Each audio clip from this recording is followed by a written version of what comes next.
I've muted myself as well. So.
Yes.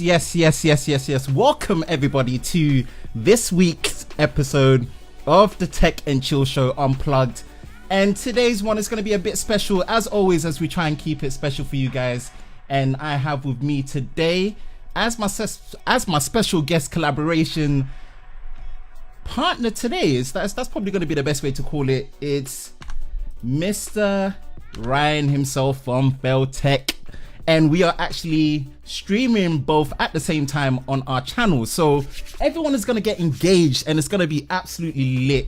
And as you guys know, if you've not experienced a Tech and Chill show before, it's a show where we come live, we bring the community together. Anyone that wants to actually be a fellow creator, that wants to actually collab with me, like Ryan himself today, we do it. And we just talk tech, we chill, we bring the community together, and we actually catch up on whatever's happening in the tech world that has been going on, and also what we are actually going to be seeing in the future, share our opinions, talk about some facts, and actually get you guys involved as well so you don't feel left out.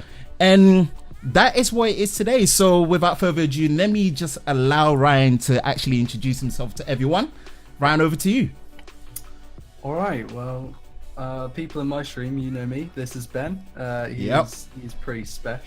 No, he's actually he's really in depth with his comparisons. So if you're really into smartphone cameras, like, he's mad with his comparisons, and he's got access to a lot of modern tech. And I do used tech, so like the opposite. I do really old used tech for like students and people who don't have a lot of money. And Ben does the flagships, the pinnacle. Yeah, the polar opposites.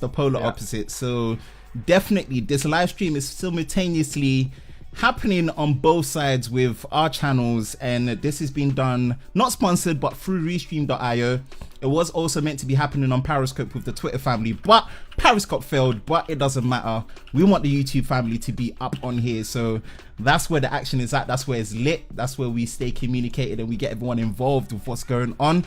So let's check who's in the comment section. Yes, on my channel we've got Ambience Lens Photography.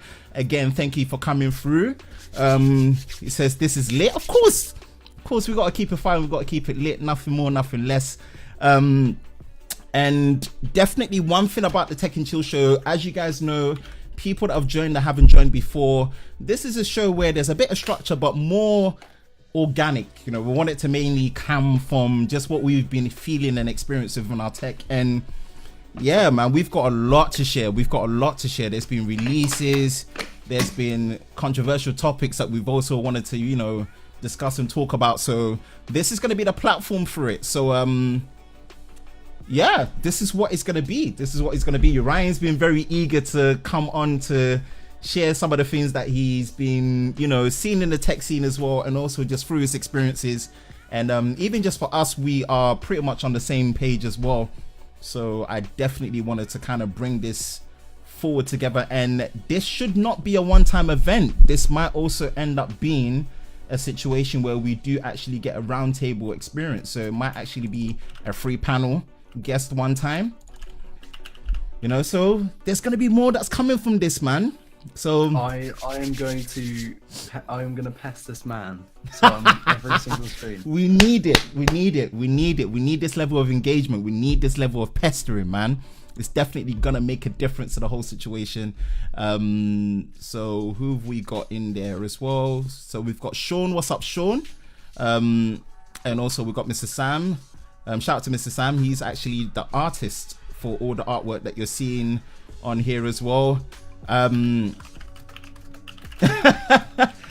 There is one very interesting thing, if you guys don't know already. Some people decide to activate Bixby, and Bixby's in my chat. So I've got a digital assistant that's living in my chat at the moment, which is Bixby, which is kind of funny in itself. So shout out to Bixby in the chat.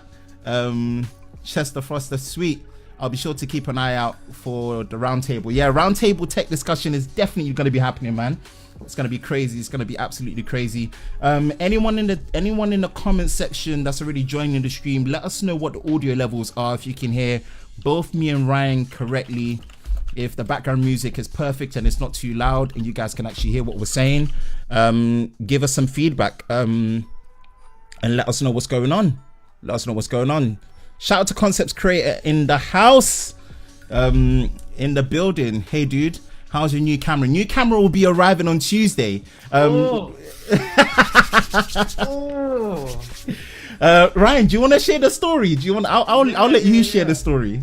Okay, so basically, Ben and I were having a little pre-stream kind of setup to make sure this all works, and we were talking about Sony cameras, and we talked about the A6300, and Ben was already considering it.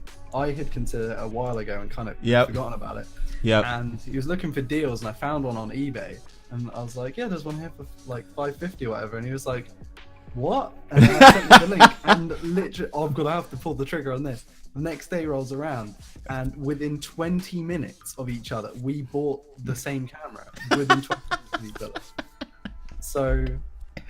Oh man. So if that answers your question, Concepts Creator, back on the 4K bandwagon, man. I just couldn't, ultra high definition, man. The crispy. I just could not give up UHD.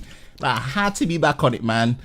My Panasonic G7 broke, unfortunately. But even before then, it's just I'd been contemplating it, and this is kind of like a prelude to kind of see what's been happening during the week. We're gonna get to the main, tech topics. I've got some stuff to share. Ryan's got some stuff to share. So without a shadow of that, we're gonna get to that. But yeah, man, I'd already been contemplating it because it's just, as much as I love what Panasonic are doing in a hybrid mirrorless compact camera scene, man, I needed more. And it wasn't necessarily because of the sensor size. It was just mainly just down to the fact that the autofocusing system, man, when you're a one-man army, you kind of depend on the autofocus to be the cameraman behind there, the invisible cameraman, as I like to call it. So yeah. And I didn't want to give up the ultra high definition shooting, and I was going back and forth between the Canon 200D/SL2, which Concepts Creator ended up getting, because obviously Canon, as people know, the user friendliness, the color science, the dual pixel autofocus, and the great lens selection, but the advanced video features is something that if you want, you kind of have to jump into their Canon cinema range, which, yeah, we ain't got money for that. I'm not gonna sell one of my kids to do that just yet. So, we not necessarily settled for Sony, but I think just for what they're doing in the hybrid compact mirrorless system, they are really doing well. And yeah, so we both ended up pulling the trigger on that, man. At pretty much exactly the same time as well. Ben got like the better part of the deal, so he got a kit lens with his, and I ordered like a really cheap adapter because I have still got to sell this and the speed booster, which is what I used to convert the lens over, and it actually gives me an extra field of view and stuff. I need to have the money to buy one before so it's kind of in a limbo period. Yeah, it's an intermediate. It's the intermediate phase. Yeah. Whilst that's happening, my cousin lent me her RX 100, which is pretty cool. And that's the Mark IV and Mark V. They're absolute beasts. They're the ones that initiate the 4K 1-inch sensor point and shoot. So actually, funny enough, Sony are keeping the point and shoot category alive as well. So credit to them when it comes to pocket hybrid compact video shooting systems. I think it's crazy because I've got a video coming soon where I talk about how the point and shoot market has basically dropped off since smartphones got so good. But Sony is still crushing it with yeah. Right, let's check who else. I wanted to say hi to the LoverOfTech, family. Thank you for having me on this live stream collaboration. Thank you to Ryan for having me on this collaboration, and hope we can do more of it. And yeah, man, this is being powered through Restream.io. This is also being streamed on my Twitch channel as well, but I'm not really I don't think I'm really doing Twitch properly, so whatever that means, if you can find my Twitch link, I'll probably put it there somewhere. We have a super chat already. From Concepts Creator himself. Wow, thank you, bro. It says, should have thought about selling my G7 to you. Just thought of now. That would already gone. You can get rid of that G7 so easily, I'm telling you. It is such a good budget entry-level 4K camera. And in fact, it has better noise reduction and low light performance than the GH4, so it's actually a better buy. Bixby says, why not the new NX3000 with integrate? Well, Samsung killed the NX range in Europe. Samsung doesn't have any NX range cameras in Europe. I would have loved to see the replacement to the Samsung NX1, the NX2, but hey, Samsung's mirrorless division in Europe is dead. TechMac, what's up? Where's the Bixby mute button? What's your opinion on the notch? Oh dear, we'll talk about smartphone design in a moment. If you want to know our true discussion of the notch, watch me and Concepts Creators live stream collaboration as well. But me and Ryan will probably touch on that. What's your I'm sure we will. Ryan seems to like Rick and Morty. Yeah, we can see your Rick and Morty fan. What do you call it? Poster in the back as well. Yeah, I'd like to use that as a little. It's not usually in the same place every single time in the video. It's kind of like an Easter egg in different parts of the video. I like that. Concepts Creator again with the super chat. Thank you so much. €10 for the belated birthday. Thank you so much. It was my birthday on Wednesday the 23rd. So thank you for all that wished a happy birthday. Really appreciate that. What's up? Hey, what's up? Excommunicado. Notch's ugliest best. Mr. Singh, yo, what's up? Thank you for joining. G7 on the GH4. Yeah, 100%. Viper in the house. The man about tech in the house. Thank you for joining. 100%. What'd you call it? What do we have here? It's a live stream collab, bro. Get to know. Yo, Benjamin, any thoughts on the Z Cam 2? Wow, Ryan, we were talking about the Z Cam or Z Cam E2, right? Talking about that, man. We had for the life of me and Ryan had like a 3-hour talk about progression. And just to let you know, that Z Cam 2, everyone's been talking about that Blackmagic Pocket Camera Cinema, whatever, the BMPCC 4K. That's it, yeah. Everyone's making noise about that, but I think people need to pay attention to that Z Camera E2. You know, it's a beast. What was that? What was that channel you showed me that had the video? Epos Box, Adam Taylor. Yeah. He did a really good video on it. Yeah. So I thought it was going to be coming later, but actually where Blackmagic are looking to release their camera in September. You see, this is why I like the community. The questions that fly in are creating the topics for discussion already. So this is kind of like a nice little intro prelude. So I'm loving this. Blackmagic are actually going to be releasing their pocket camera later on. I'm talking about September if you're lucky. Z Camera, supposedly they're pushing their release of their camera for June, which is next month. Right. Yeah, so it's some, within that time frame. So it shows how aggressive they're being with making sure that they shake it up. And I think that camera out of the box is going to cause a lot of problem for GH5 and GH5S users. It's very interesting. This is what competition does. And I just hope more for companies like Canon. It really, really makes them wake up in their hybrid, sector. So yeah, if that answers your question, add to that. I think they haven't. The thing about Canon, they've had, I think ever since, the camera that I used to use, the 600D, they've started to be attacked from other companies. Kind of like their market share has started to be attacked. But they've had so long. That was like 5 years ago. They've had so long to challenge that. Like, it just seems. I think even if they do, it could be too little, too late, because there are so many good offerings from everyone, and it's like it was proven to everyone. I managed to pick up an adapter for the lenses because obviously Canon has the largest lens. That's it. Like £15. So that's it. That's all it takes to have your Canon glass collection. And the thing is, companies like companies like Metabones are really, really making it easy to not get a compromised experience when you adapt these lenses, right? Yeah. And that's not helping Canon. I don't think it's helping Canon. I think they really need to stop this segmentation where I was looking at a comparison of the A6300. This is, mind you, the same APS-C Super 35mm sensor as the FS5, which is their cinema range, their low-end cinema range, right? And the footage of that is sharper, right?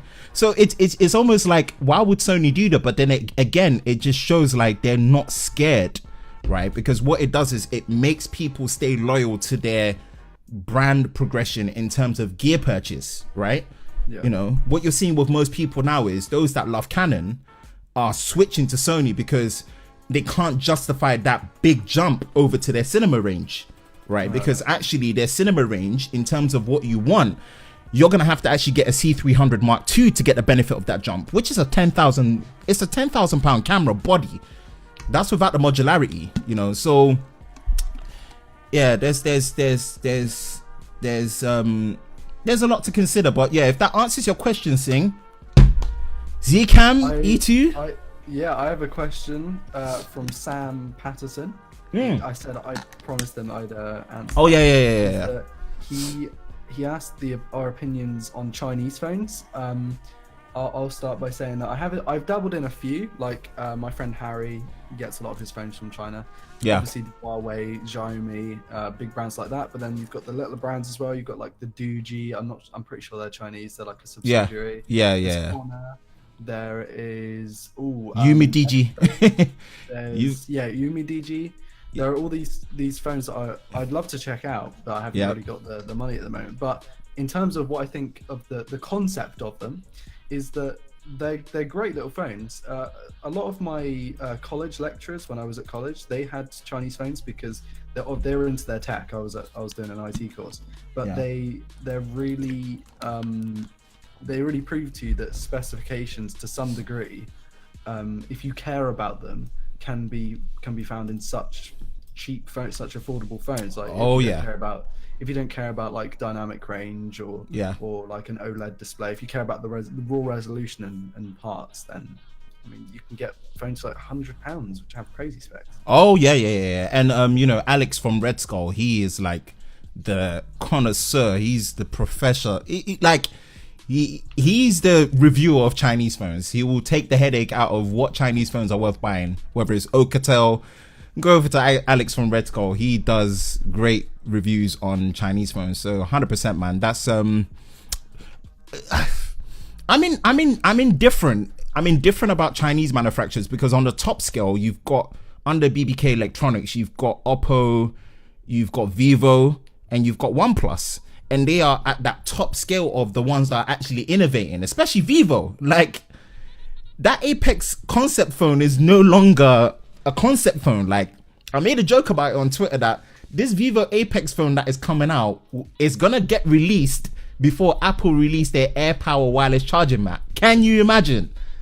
Can you imagine? That is, Apple announced that AirPower charging mat September. They still haven't released it, right? That Apex Vivo concept phone with the bezel-less display, like that genuine bezel-less display with the pop-out camera, is going to get released before a wireless charging mat. That's insane.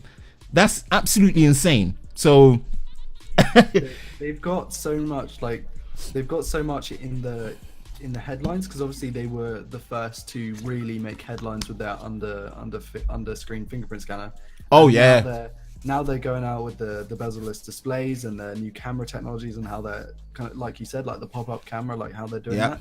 And they're, even if they don't release it, like obviously they are touted to release it sooner rather than later, but even if they didn't, they are the first making those headlines. So when someone thinks of those technologies, they think of Vivo being the pioneers there.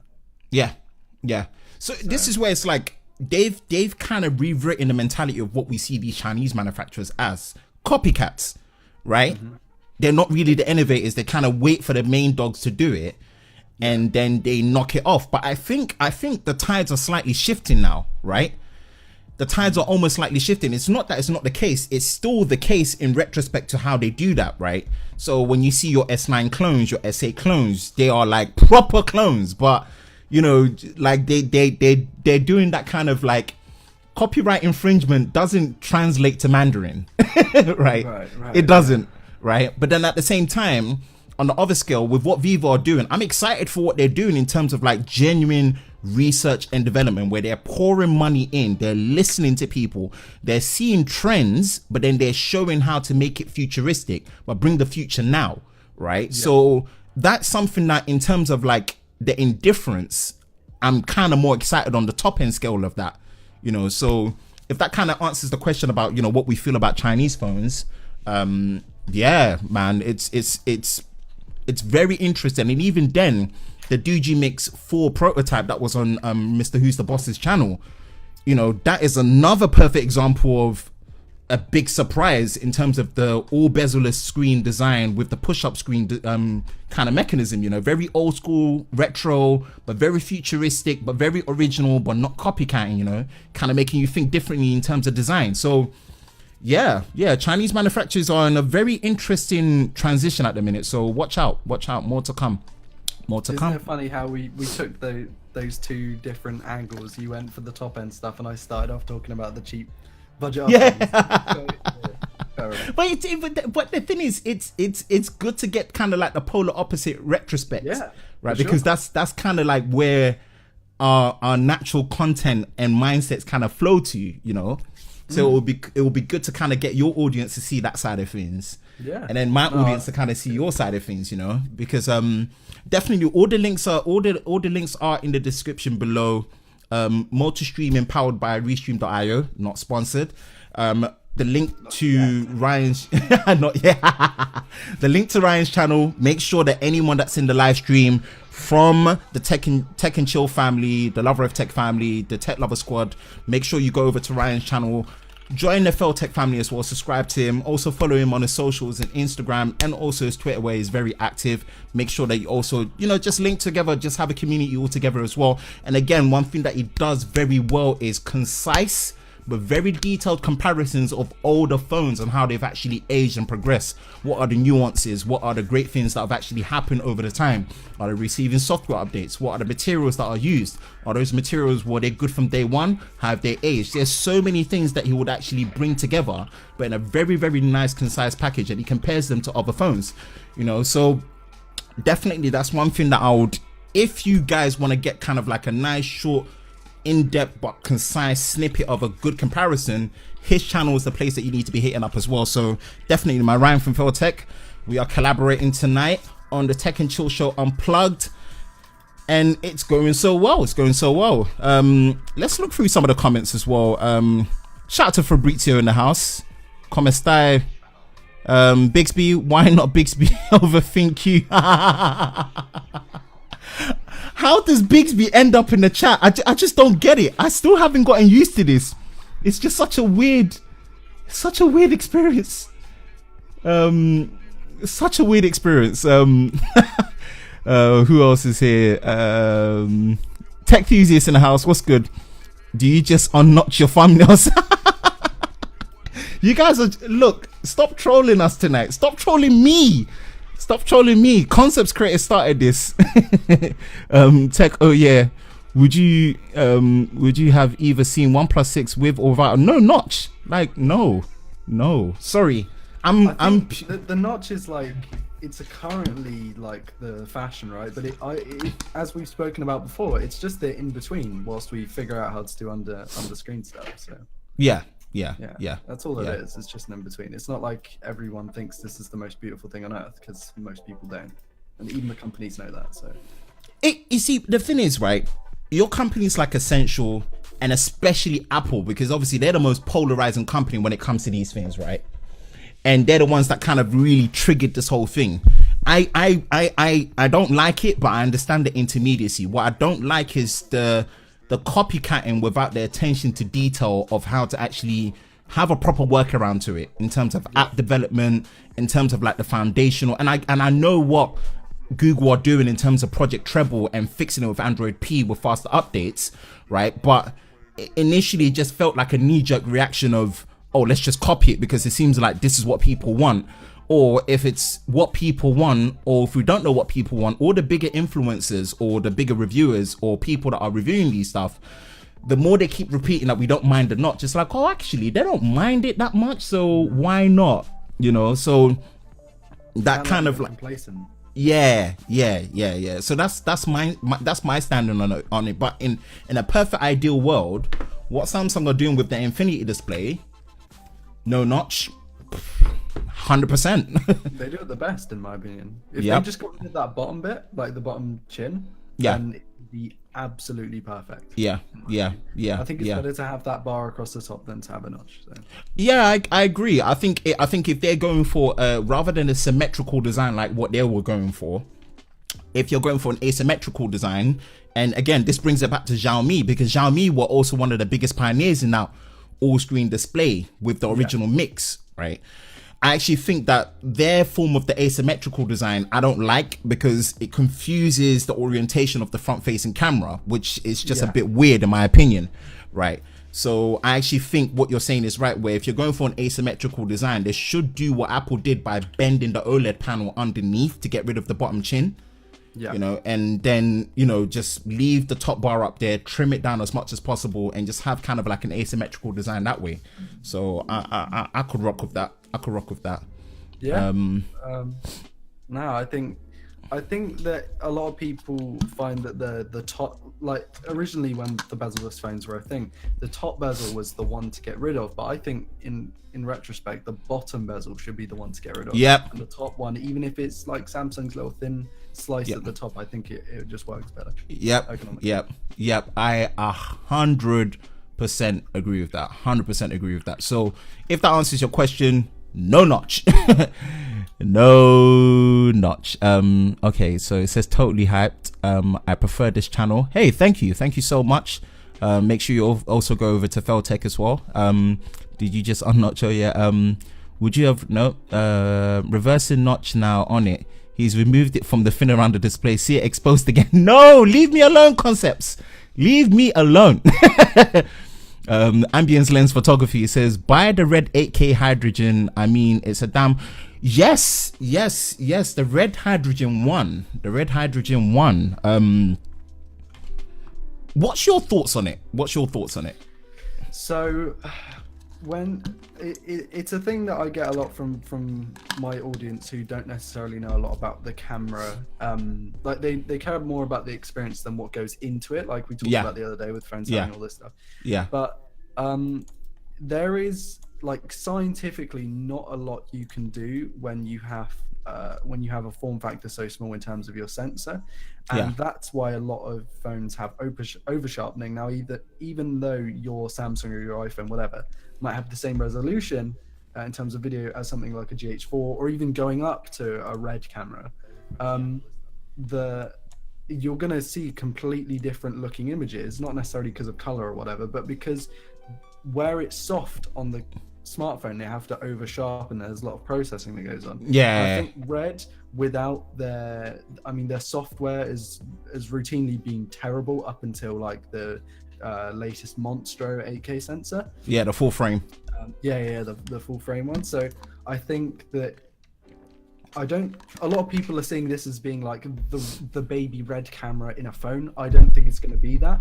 In fact, I don't think it's even going to be able to compete with something like the RX 100, just due to the fact that the sensor's so small. But they were talking about an add-on, weren't they? Like a modular add-on that allows you to attach lenses and sensors and stuff. I think if they manage to do that with like a sensible degree of like consistency in release of the add-on, so they don't just stop after the first month. I think that is where they have their big kind of thing, because they have that crazy display thing that I think is going to be a gimmick. I think their like 3D display is I don't necessarily think that's going to be great, but if they can do what Hasselblad and Motorola couldn't with their expansion, I think that's where they're going to make their money. You see, where my thing is right now, I'm at a stage where I've seen a couple of people. I'm very active on Twitter to see what's going on. There's a lot of people that are saying that, because of the price, it's going to be a flop. Because of this, it's going to be a flop. My angle that I'm coming from with that phone is, can we just not embrace the fact that the company are trying something different? Can we just not appreciate that for a moment? Because with this plateauing and stagnation in the smartphone industry right now, I just appreciate someone trying to do something different and being brave enough to want to do it. Do you get it? Like I'm more appreciative of that than immediately saying that, because I don't necessarily understand the reasoning behind it, whether it's the 4D holographic display, whether it's the modularity, whether it's what they're trying to do. Like all these things, we can have a backlash against it because we just are not understanding where their ethos, where their philosophy is coming, where their projection is going, what the company vision's about. Although we don't understand it, can we just not embrace the surprise of it for once? Because with all leaks that happens, with copycatting that's happened, with all these great phones that come out that we're becoming so numb to, right? I'm more excited for phones like that are literally like, we just want to do something different based on what we know principally we can do well, which is great image quality, right? Great modularity based on what we built with our red cameras, right? Like, I'm more excited for that. Is it going to flop? Yeah, it could. Of course it could flop. Look at Essential, unfortunately, right? And that's another discussion that we're going to get into. Look at what just happened to Essential. Yeah. But yet the same way that OnePlus, when they first brought out their phone, Nextbit, when they first brought out their phone, right? You can flop, but you can easily succeed, right? You just don't know how it's going to play based on if you focus and you execute and you market properly, right? That's where my angle is. So whatever that 8K Hydrogen 1 is going to represent, I don't know. For a starting price of $1,200, boy, I don't know, it's but have to be a crazy. Yeah. And if it can kind of like hurt what the RX 100 Mark V and beyond is gonna do, but encompass it with the convenience of having the connectivity of a smartphone and having that kind of access, right? I'm more excited for that. Excited for that. Then it kind of encompasses what you were talking about with your recent video. If you guys haven't checked it, check it out, where a $1,000 phone or a £1,000 phone can be a bargain. I think it can make that argument even stronger. I'm looking at it from more that retrospect and that angle and that perspective, So I'm challenging more people to kind of be a bit more open-minded to companies like your Doogee doing the Mix 4, your Apex Vivo phones. In this situation where it's very hard to see how smartphones are getting better, these are the companies that are trying to actually make you see that smartphones can get better, you see. So if that answers your question, ambience lens photography, that is my thoughts, and that's our thoughts on the Red Hydrogen 1. Phones this year are so underwhelming. I don't know if I want to upgrade from my LG G5. I'm sick of the G5. Yeah, I mean, this is evolution. It's just plateauing, you know. So still, again, if you haven't checked Ryan's latest video, go check it. I think because of the rate that these phones, what do you think? Me and Concept Creator talked about this before, that the rate, and especially how Android phones come out, it can make you feel very numb, right? It can make you very numb to making you feel like these phones that are coming out are underwhelming enough where it's not worth upgrading. I have one thing to interject 1 second, because I've just spotted it. I've just gone over to your channel and looked at your live stream, and Concept Creator put just a tip. I think he's trolling me here, but just a tip: have a link to your YouTube channel on your Twitter. But I put failtech.co.uk is a direct pass-through link to my YouTube. So. Oh, okay, that's good. That's good. Sorry, just wanted to get in there because I was like, Concepts is like the channel troll. He is our channel troll, legitly. So I think it's very easy to see phones as underwhelming, but then at the same time, it's a gratitude thing where if you're LG G5, you're sick of it just out of boredom, but yet it's actually going really well and it's working really well. It kind of shows testament to how possibly well built that phone is, to the point where it's lasting you longer than the 2 years, right? That you should naturally have it for, based on your contract agreement. You see, so then actually what you end up doing is saving more money because you're getting more longevity out of your product. So in terms of return on investment, it's actually working out better. It's working out better for you. You see, but you know, I think if you look at products with a focus, I generally don't feel that smartphones are all that underwhelming. It feels that way. It feels that way because of just the aggressive release from every single OEM back to back to back to back to back to back to back. But I think if you just isolate each product, you can see a focus in there where there is some form of evolution / innovation in there somewhere that you can appreciate enough that if it meets your unique, what your USP that you want out of your phone, I think it's worth an upgrade. So maybe that's a different perspective. My friend Ewan, who I don't know if he's watching right now, but has had a few problems. Well, a few maybe is an understatement. Problems with his G5. Yeah. And it was, even though it's an IPS display, there's a lot of image retention problems there. Okay. And I put up a video a couple of years ago about boot looping. And the thing with LGs is, I think what we touched on this before with their terrible is probably an understatement as well, the release of their phones. They're really bad at marketing them, right? But I think an even bigger problem is they have so many quality control issues in their phone department. Their QC issues. Yeah, I have to agree. I experienced that with my G4 from back in the day. The boot looping on there was it was a proper night. I think it wasn't even just, it was the warranty process. It was the warranty process to get that sorted. That to me, it was just painful, because again, an OEM or company that doesn't have a physical retail store presence, you know, the time period that it takes from getting a courier to send out posts, it's long. It really kind of just hinders your experience and your confidence in a brand, right? The turnover time. So that is another thing that kind of like hinders people from giving, you know, alternate OEMs a chance, because subconsciously, you know, the turnaround time for when something goes wrong can be a very painful thing, because your phone is a necessity, right? So that's another thing to definitely consider. I want the red. Yeah, go on. Yeah, I got a couple of questions here. Fire away. Shimmer, what smartphone trends do you think there will be in the next 2 years?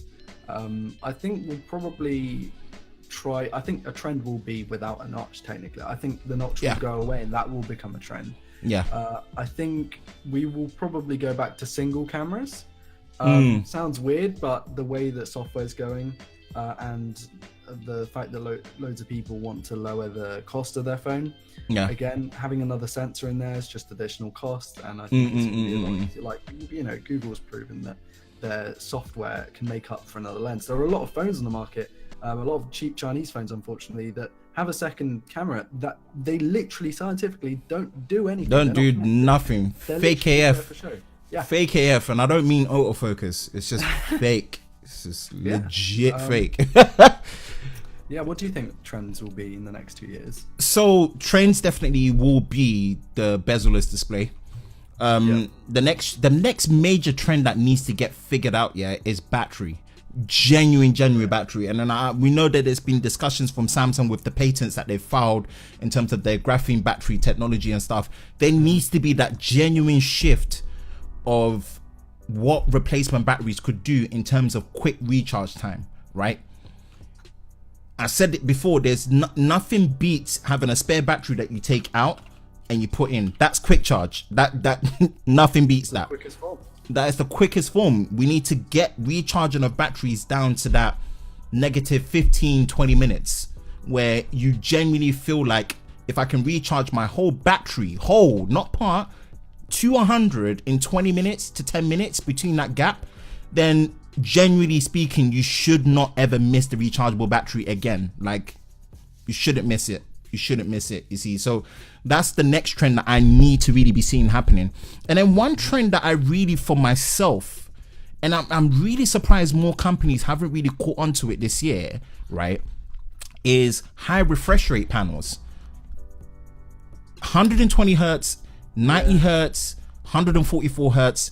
And I keep saying this, like, that is one phone that has really left an impression on me. Two devices, the iPad Pro 10.5 with the ProMotion 120 hertz display, and also the Razer phone. Like, in terms of just, and I think it was Linus Tech Tips when he did his review on the iPad Pro 10.5, he said this, like, you just don't know how much of a game changer it is to your response, just like how your eye behaves. Like, having a high refresh rate panel, to me, it feels like an immediate difference to your usability compared to having an OLED panel, in my opinion, right? Mm-hmm. That's me. And actually, one of my wish lists is to see the progression of OLED panels having high refresh rates. Yeah, I think that's the next step in research. I think needs to go into that. Yeah, and this is part of the discussion that I've genuinely, nothing against anyone, I've genuinely not seen anyone touch on that topic in terms of what we want to be seeing more in the future, right? Yes, we're hunting for bezel-less displays and everything, but in terms of display quality response, that's a trend that I definitely want to see as a standing, especially in OLED, you know. And I actually want it to be a point where, while OLED is getting that, I want more IPS panels, more IPS LCD panels to have that. As much as you guys scream about OLED, this is what we can still do as an LCD IPS panel, right? Yeah. This is the benefit. IPS panels they're not bad. They're not. If you look at Motorola, another video that's being teased. I've got to do an X.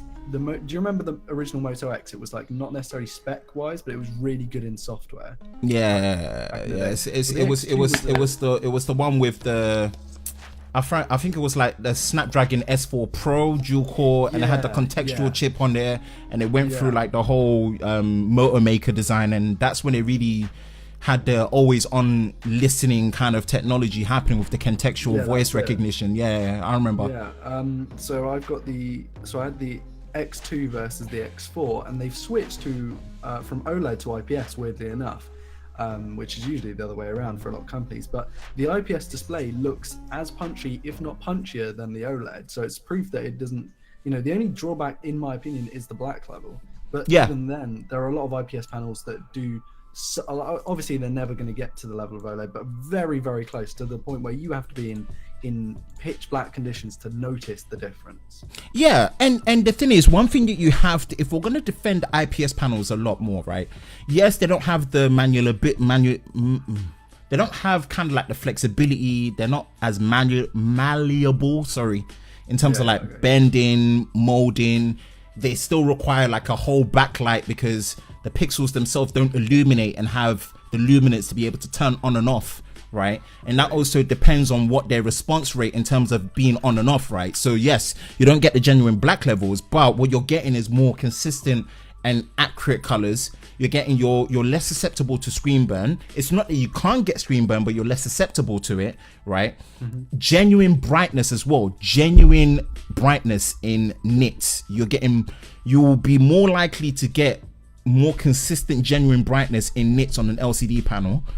And also the ability to be able to have genuine high refresh rates as well. That's what you get on IPS panels. And this is where, for me, companies that depend on IPS panels, I think they need to be using that to be able to kind of trump people into actually making them feel like, look, hey, OLED is great in terms of the infinite contrast ratio, the efficient battery life, the amazing viewing angles, right?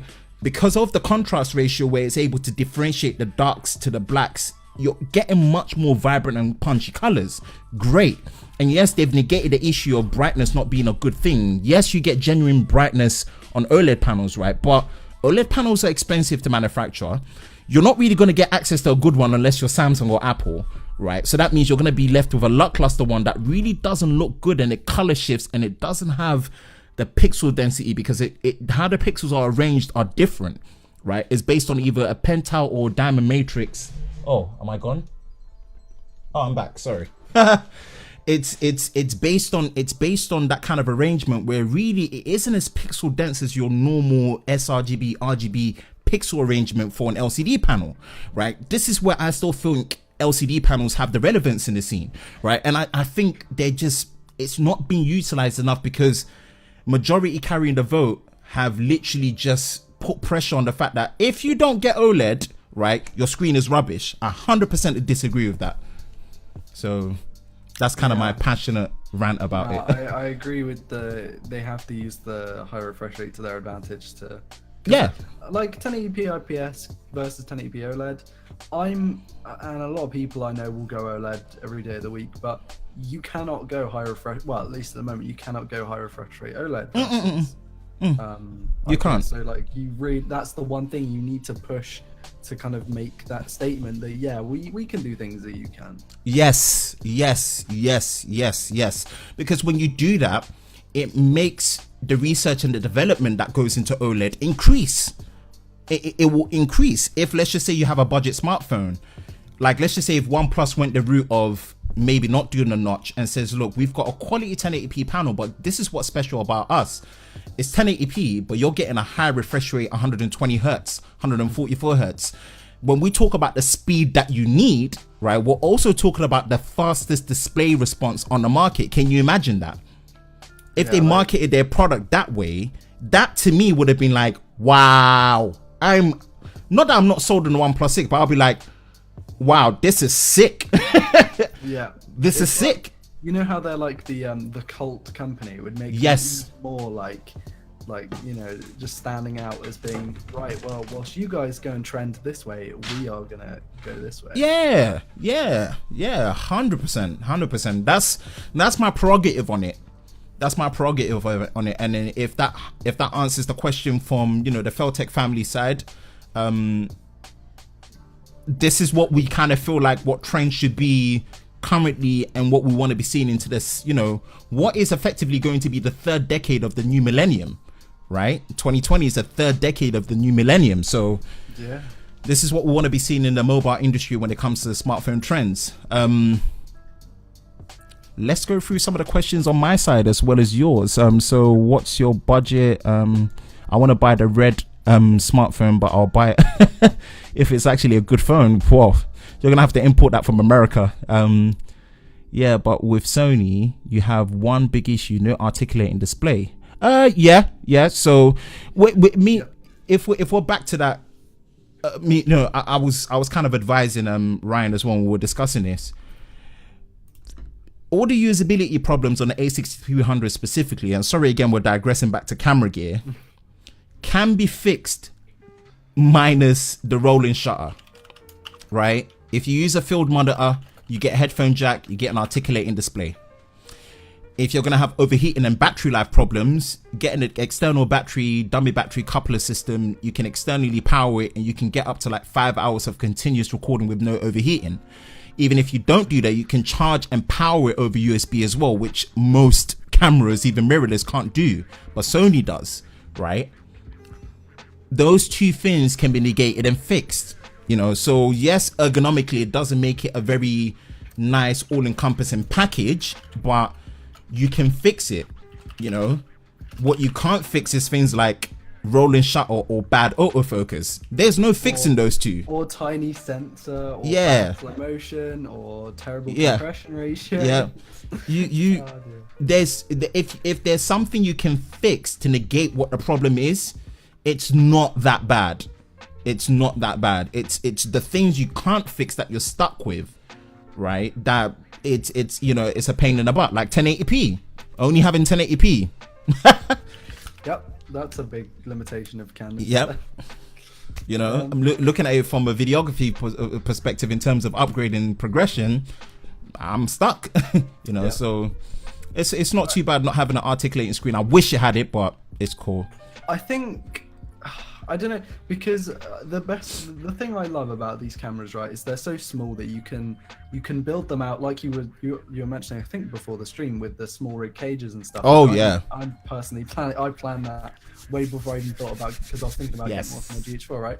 Yes. So you can, a lot of the stuff that you might fit, like for example the GH4, funnily enough, it's a small camera, right? When I went from my 600D to my GH4, I was like, wow, this is tiny. But when you compare the GH4 to the A6300, the A6300 is even smaller. So you can build up a cage and like an external monitor and all this stuff to the size of like a large DSLR. But you have all that modularity there already. You don't have to, you know, if you were to start with something that's already larger, then it's going to be a lot more of a pain to. Exactly. So, you know, I'm looking at it more from the videographer's progressive mind, you know, and not necessarily having that absolute ease of use, but you're having the usability of elasticity. Like, the more you want to push your footage, the more you're going to be able to get out of the A6300 compared to like a ready-made mill that is a very nice consistency with the Canon range and their hybrid shooting, right? Yeah. You know, that's kind of like, I always look at it more from, as a videographer, when you want to progress, what are you getting out of your gear? And you know what, to me personally, Sony are doing in a hybrid, it doesn't take away what Canon are doing with the Canon 200D, because I still think as a content creator, if that's going to be your first camera, that should be your first camera. 100% recommend it. Like, get that. It's going to make you feel so confident to be able to just create your content and not worry about your gear so much. That's what you need when you're starting out. But I think for guys like us, where we're not pros, but we feel like we've progressed enough to want to be able to push ourselves to get more out of our footage and the creativity that we want. Yeah, you know, the A63, A65, the A7 III definitely are great progressions. So hopefully that answers your questions. I have a couple of things here. Ross, my buddy from school, just super chatted. I think that's what that is. Nice. A chat thing. So love you, Ross. Thank you, Ross. We also have a question from Daniel Armstrong asking about the G6, like the LG G6 versus the Galaxy S7 Edge, which I think is, even though it sounds to a lot of people like it's a weird question, I think that's definitely it's legit. They came out at the same time. Well, actually, sorry, the G6 was a year after, S7 Edge was the year before. Full vision display, 18:9. But that's still valid. They're very similar chipsets, because the 821 in the G6 is very comparable to the 820, or in the UK an 8890 Exynos chip in the S7 Edge. If it was me, I would personally go S7 Edge. I have a very controversial opinion that I've expressed millions of times and people hate me for it. I prefer 16:9 displays. It's OLED, this one in particular. The build quality is great on the G6, and it has that mil-spec rating as well. But the S7 Edge, even though it's got kind of its, you know, IP water industrial resistance and all this stuff, it's just so like, it's so sleek and elegant. It's got the elegance to it. Yeah, of course. The camera experience for me was leaps and bounds better on the S7 Edge. The software was better, and obviously on both of these you can port the Pixel camera app if you use Magisk and install some add-ons. But yeah, if it was me, S7 Edge. But maybe for longevity, I would still pick the S7 Edge, because the LG they're just so bad with their software release, even compared to Samsung. Yeah, I without being a bias onto it as well, man, the battery capacity as well was just, fat, like thick, 3600 milliamp hours as well. I would, LG definitely went for a unique route, as depending on where you are. Their camera versatility is very, very much still a very unique selling point to them. I'm on the other side. I love screens. I love as much screen as I can get. So yes, I like the standardization, if I can call it that way, of 16:9 in terms of how we consume our content, how we browse, how we use it. But I just love screen. When I see lots of screen and more screen, I'm like, I feel like I fly to a big light. I just draw to it because I just consume so much media. So the more screeners I can get, because I'm weird in how I handle my phone ergonomics, and I talked to this, me and Concept Creator had this discussion where we're on polar opposites. He doesn't like all screen designs, but I do, but even with that, just because of just how I remember that S7 Edge being such a tank, right? Even in its elegance, it was just such a solid piece of kit. And yeah, that Sony IMX sensor that they actually put in, right, was so fast. It was just ridiculously fast. Like, it was just fast. That's my biggest memory of that phone, where the camera experience on that 12 megapixel sensor with dual pixel autofocus was just fast. It was just fast to do everything, you see. So yeah, S7 Edge, man. S7 Edge, 100% S7 Edge. Cool. Yeah, Doogie. Okay, I'm gonna go back into my comments. 10k. So this is going through live chat. Chinese phones are great. I just got the E4 Plus 5000 milliamp hour battery, Snapdragon 8, so it's fast charging. Love Chinese phones. Yep. Well, kinda. I owned a FS2 Chinese made with 4K 60 frames a second. Interesting. Ambience lens photography. Okay. Red Skull is a pretty nice channel. I'm more for the action camera reviews though. CJ abroad with that. Yep. Even Samsung is assembled and produced sometimes in Samsung. Yeah, in China. Yeah, of course. China's like, just assembly heaven for a lot of OEMs. What headphones are you wearing? These are from Grain Audio. Yeah, so I won these on a giveaway from someone else's live stream. So these are from Grain Audio. So I don't know what the model is or full specifications, but they're from a company called Grain Audio. It's got like genuine wood design built in there. Very comfortable. So it just came in time for the live stream. I didn't know the J series Samsung was from China. Those phones are amazing.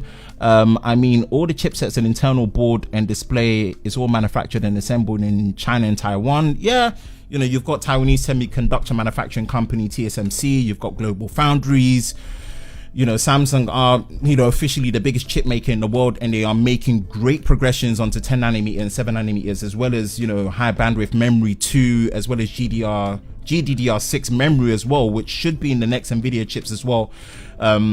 Yeah, definitely, man. In terms of factories and, places like Foxconn, Asus or Asus, yeah, China's definitely where it's at.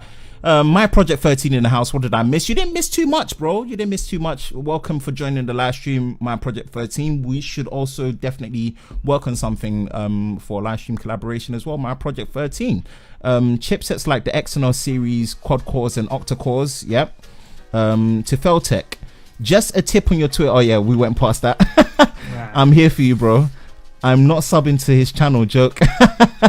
Oh, you guys are crazy. Concepts creator, don't be lazy. Search Feltec's channel on YouTube. I'm in between or not. Doesn't mean he should do it. Is that a notch? Leave me with the notch. Oh man, the notch would just be the death of me at the moment. And I'm anti-notch myself, so it's like, what can I do, Ryan? What can I do?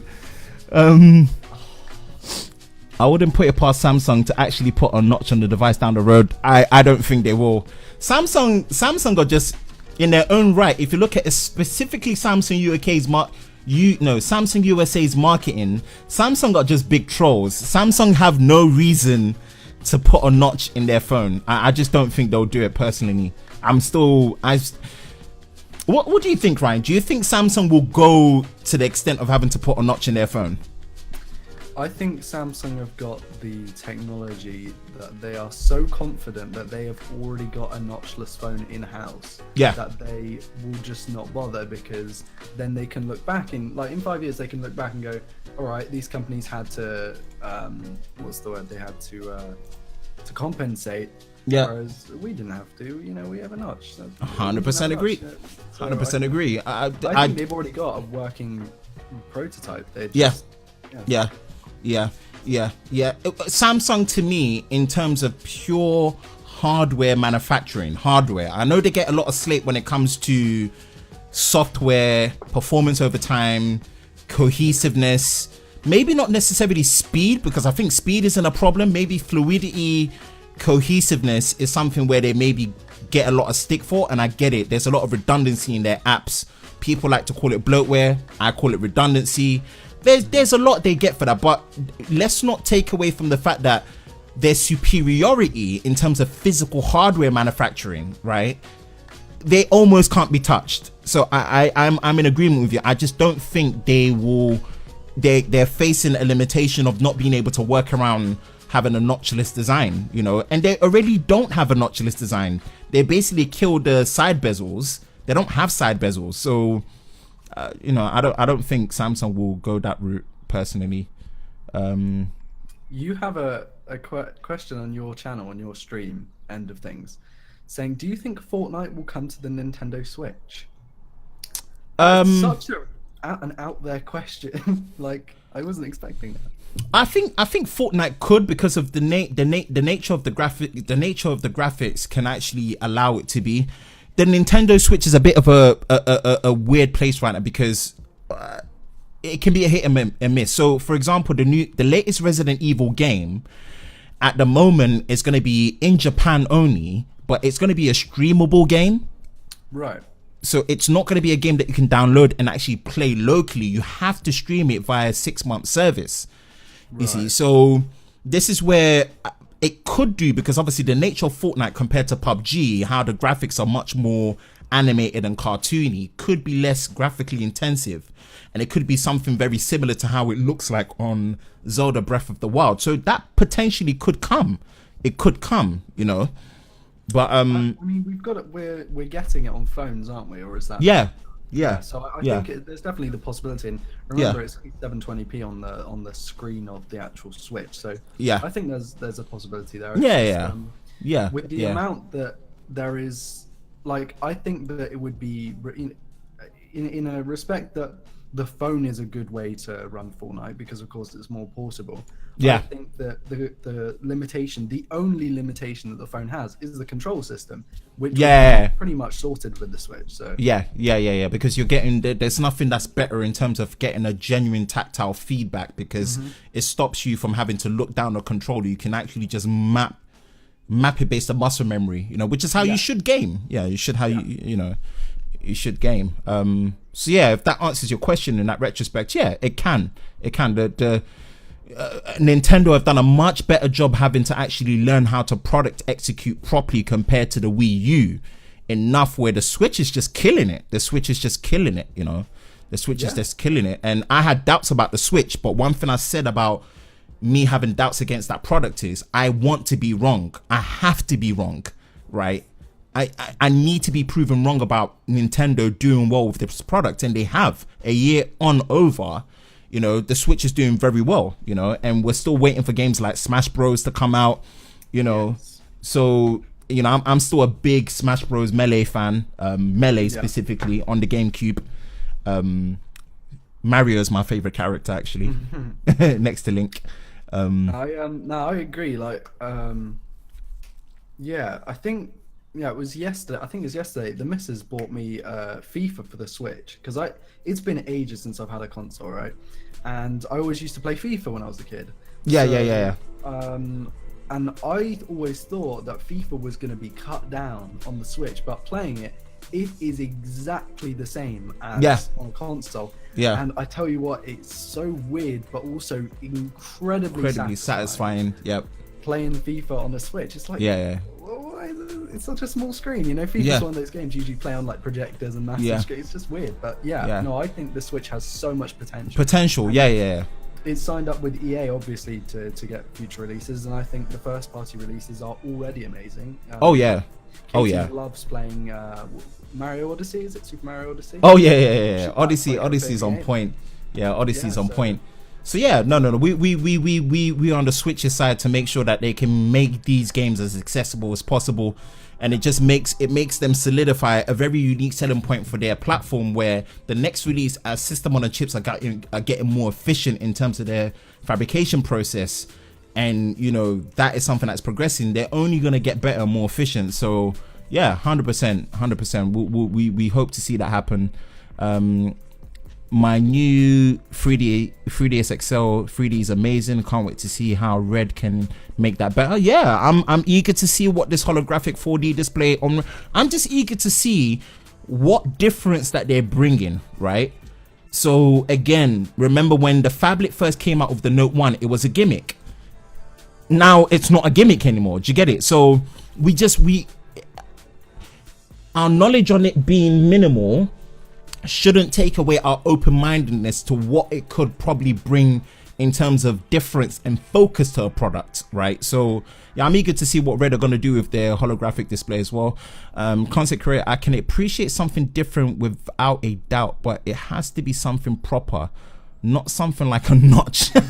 I mean, 960 frames from Sony's cool, dual aperture's cool, dual pixels cool, USB type C, 2, yeah, cool, definitely 100%. The notches absolutely didn't flop. I was hoping it did flop.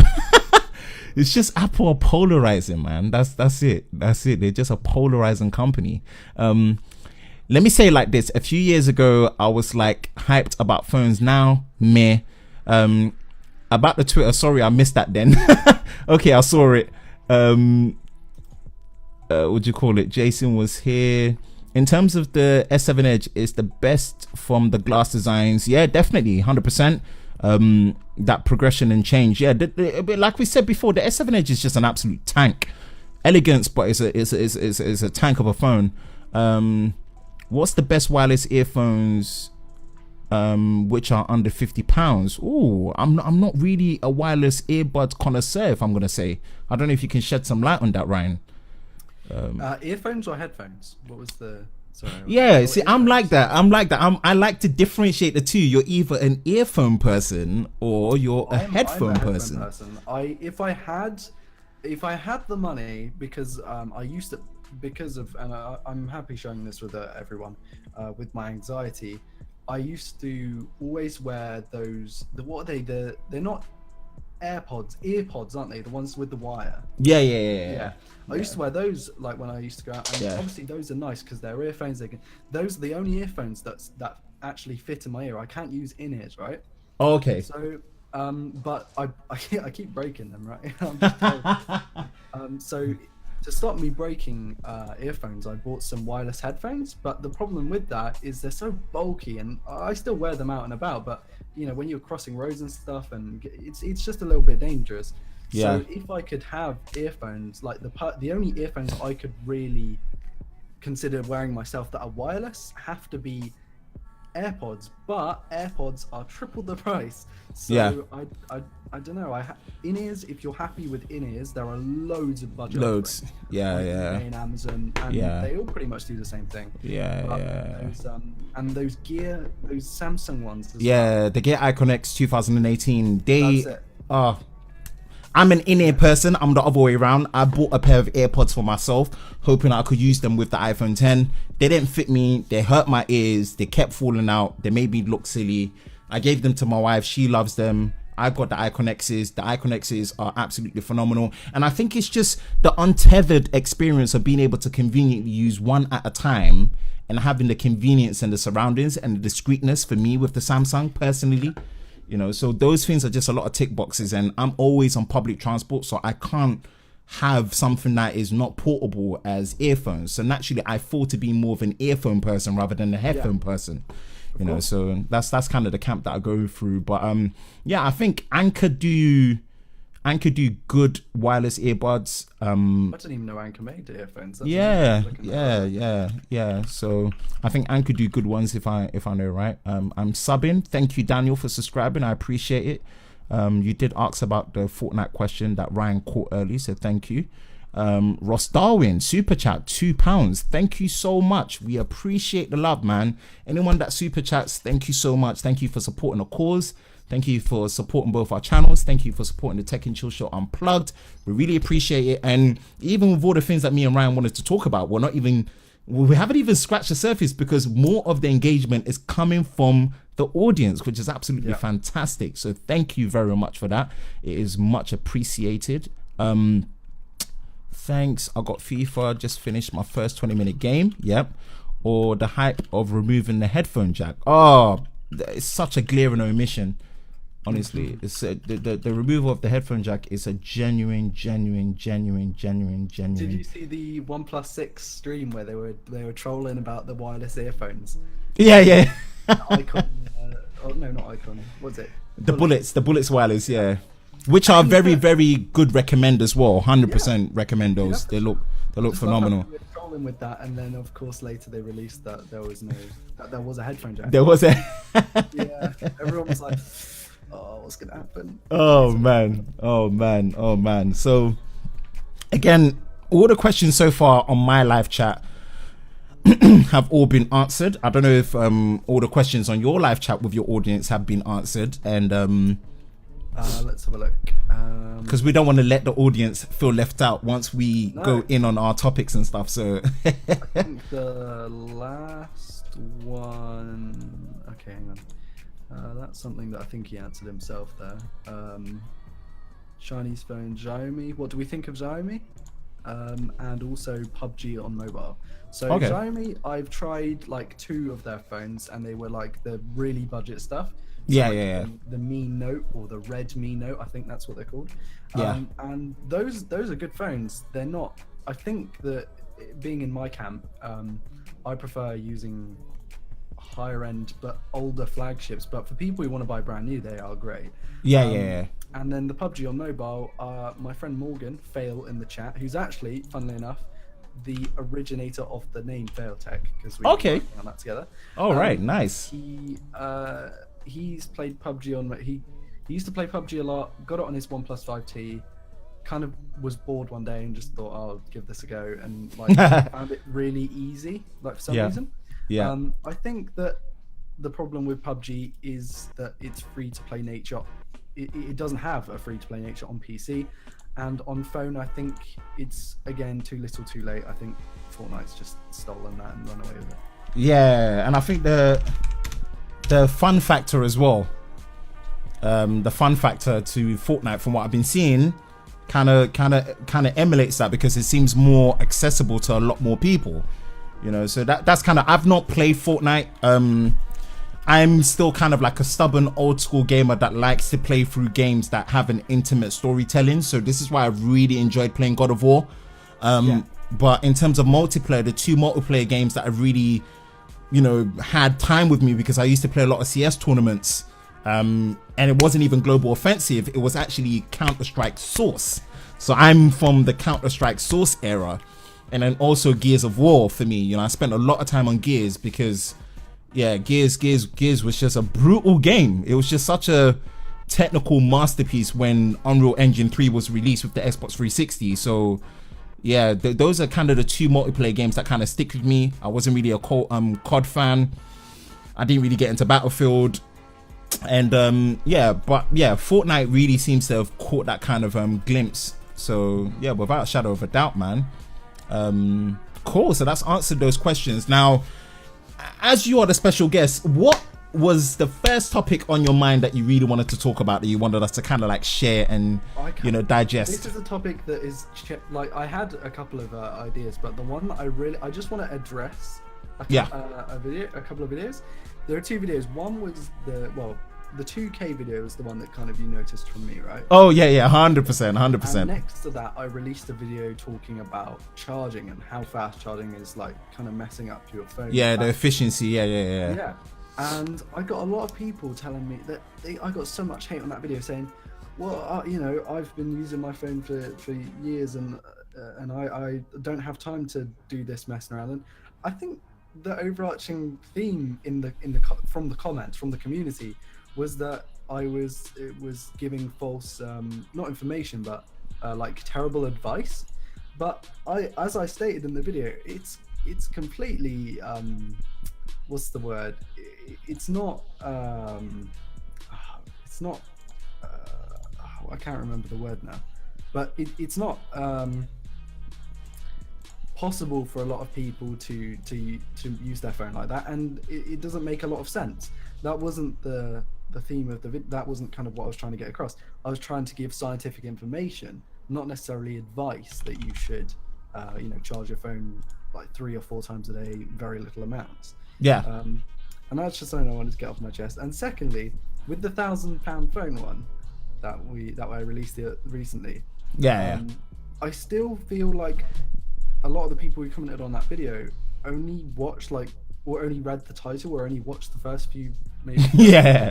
Because a lot of it was saying that like you can get phones for like $200-300 that do a similar thing, but that, as I said, with the law of diminishing returns, and we've talked about this before, obviously you could get a 1080p OLED display in like a $200 phone, but that might not cover a huge color gamut, and to some degree, who needs that wide color gamut in phones?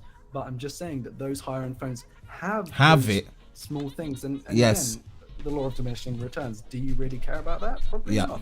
Those are the two things I wanted to get off my chest. Sorry. And no, they're absolutely fair. Like the one I'm going to touch on first is battery, because I did a OnePlus dash charging versus the S7 Edge and the S8 when it first came out around that time, and the scientific reason and explanation that you had on that, it's the very reason why Huawei supercharging, Oppo's VOCC VOOC charging, and OnePlus's dash charging exists, is to negate and to fix those problems that quick charging doesn't do, right? Even though quick charging is not proprietary, it's not that it's not proprietary, but let's just say quick charging is an open license, right?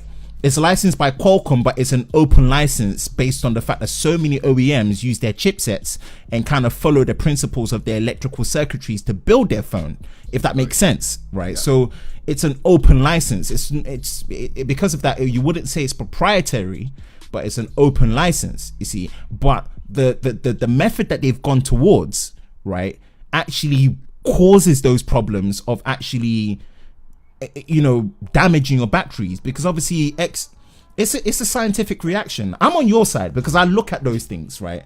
Because it's a scientific reaction. Exothermic heat dissipation, right, is a problem.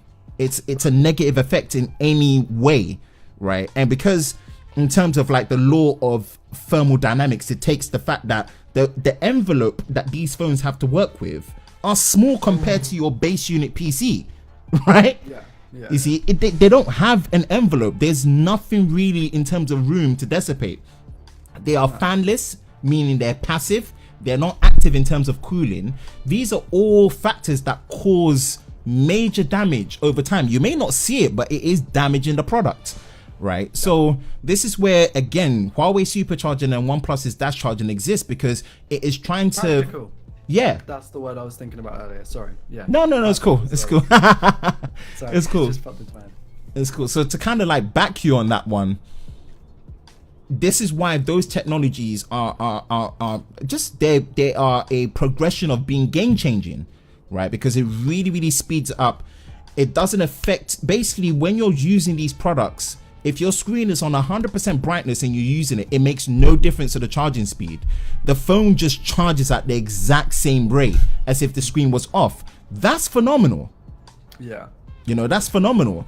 And you're not getting the heat output that it would do if it was actually being passed through, right? So, no, it was completely scientifically advisable in terms of that. And it was just factual. It wasn't anything of like, oh, you're using your phone wrong. It's kind of like more of an onus on smartphone manufacturers, kind of need to make it easier for it to fit around our usage habits, right? Yeah. And smartphone manufacturers are doing that, i.e. Oppo, Huawei, and OnePlus. If that helps, that's one. In terms of display resolution, I think marketing has really just not helped people. One company I blame for that is Sony. Sony are the ones that really made the whole K thing, marketing thing. Right. You know, so Sony, if you look at all of Sony's TV marketing, and even just when they pushed, like, you know, ultra high definition recording in smartphones on their Z series and their X series phones from way back, they were the ones that were really pushing the whole marketing of 4K and 2K. You know, marketing really didn't help with that. But again, when you're talking about, you know, your DCI cinema standard and also true 4K, if we're talking about the resolution of actual genuine true 4K, it's actually 4096 by 2304. That's the professional format. That is actually, you know, that is actually the full fat 4K, right?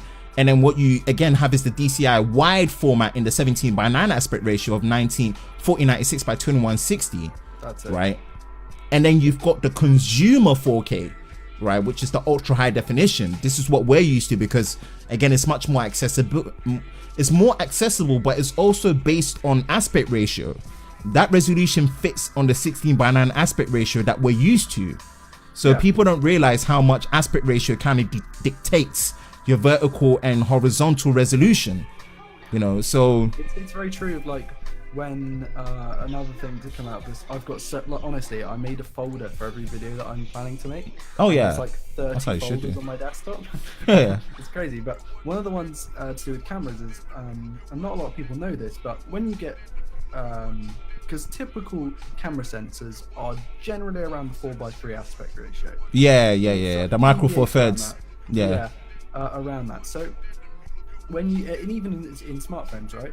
So when you take your smartphone, it may be 16:9, 18:9, you know, anything like that. It usually in the camera app or the default camera app will switch and default to a lower resolution than your camera sensor is capable of, or the phone is capable of, but it fills the display, and that's what makes it really cool, you know, when you use the essential phone to take photos. Yes. It kind of fills the whole display. It looks cool. Yeah. To get a better photo, it's usually cropping like a lot, like a big amount. You're losing maybe a third of your resolution. Yeah. And obviously that is to almost extend from what you were saying. It's also to do with aspect ratio. If the aspect ratio was native, to 12, 16, 20 megapixels, whatever it is. Yeah. But phone is usually cropping that down maybe 20, 30%. So. Right, quick interlude. I need to change the battery on my camera because I'm not having continuous power as of yet, but my new Sony should fix that. Yeah, that's exciting, man. That's going to be so cool. I'm so pumped, honestly. It's going to be great.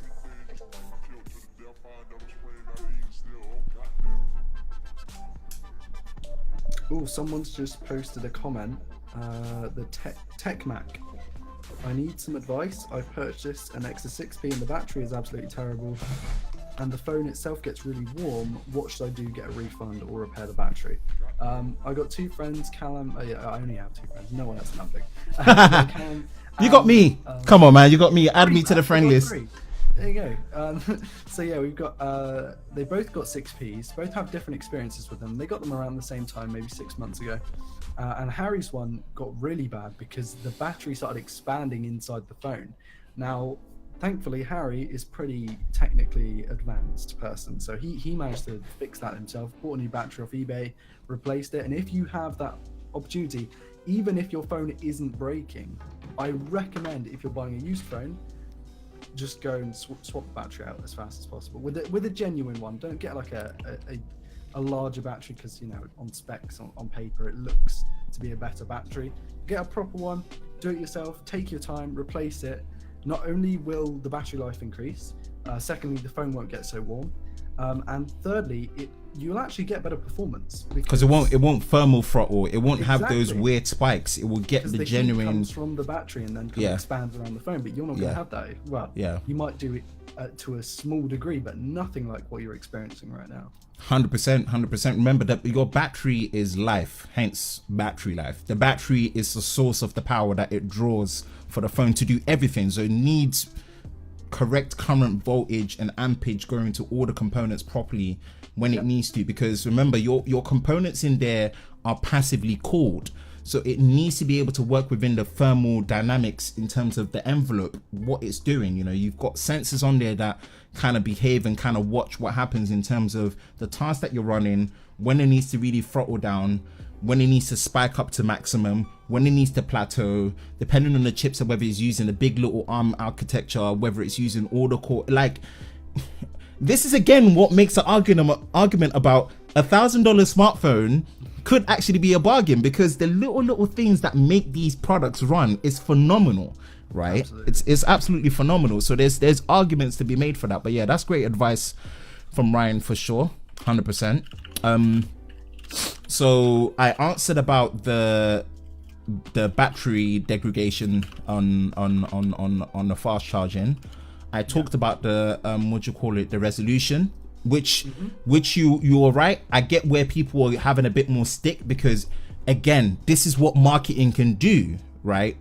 How, and I honestly, I know it from fact. I blame Sony for that. Sony are the biggest culprit for that. If you look in the old camera UIs of the Sony phones, right, whereas maybe like your Android phones from Samsung would have said UHD, Sony would say 4K.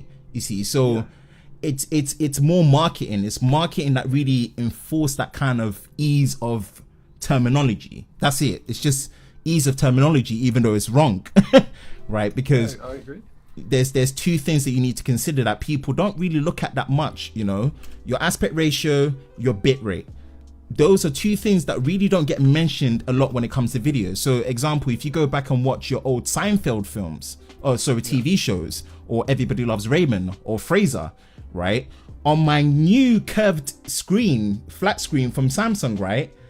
I've got black borders on the side because it was shot in a box square 1:1 aspect ratio or 4:3 aspect ratio, which is kind of like a rectangular aspect ratio, right? Yeah, I got you. You see? So I'm there thinking like, whoa, this is crazy, you know? So no, I agree. It's something that obviously, like, back when, well, I wasn't necessarily hugely aware at the time because I was a very small child. But when we switched from 4:3 to 16:9, because it was kind of in my childhood that we made that switch. Yeah. Everyone seemed to hate the switch, especially my parents. They really didn't like the switch because wider kind of had the illusion that everything kind of got stretched. The actual what you call it, the real estate getting bigger. Yeah. And that was something that we hated on for a while. But the thing is I don't remember apart from on computers where 16:10 was very, very popular. Oh yeah, like your 2560 by 1600 like resolutions. And the laptops, your ultra. It's true. There wasn't a huge variation in aspect ratios, right? But now that we're here, and we're again, there might be a migration of aspect ratios even down to the TV side, let alone in just phones, right? There are so many ratios that no one can seem to decide on. That is really frustrating. Like on the PC side, 21:9 is kind of a standard, but meh. And then on the phones, pretty much every company's doing what they want. And it makes developing for these platforms. Android has so many different variations. 19:9, 18.5:9, 18.7:9. 18:9, there's 17:9, there's 6, just like what? Like, I'm pretty sure Essential Phones is like 15.5 wide or slightly narrower than it's just an aspect ratio free for all. Absolutely, and I think that's where we are in a very stagnant stage where everyone's kind of I'm figuring it out. None of the companies are going to have the pride to say, look, we will follow you. I think they're all going to be like, you have to follow us. Yeah. Ignorance is going to, and that arrogance is just going to make it just impossible to develop for these. 100%. So that answers as well. So yeah. Oh dear Lord. I don't watch video on full screen on my iPhone because I just can't bear it. It's like, it's not shot in the right aspect ratio. That's bad enough. Then there's a cutoff on the side. Oh, it's such an eyesore. And I'm like, let me just go back to 16:9. I don't have that problem because obviously with my S9 Plus, I can deal with the fact that if let's just say more, like for me, I'm trying to compose more of my videos in the 18:9 aspect ratio, 2:1.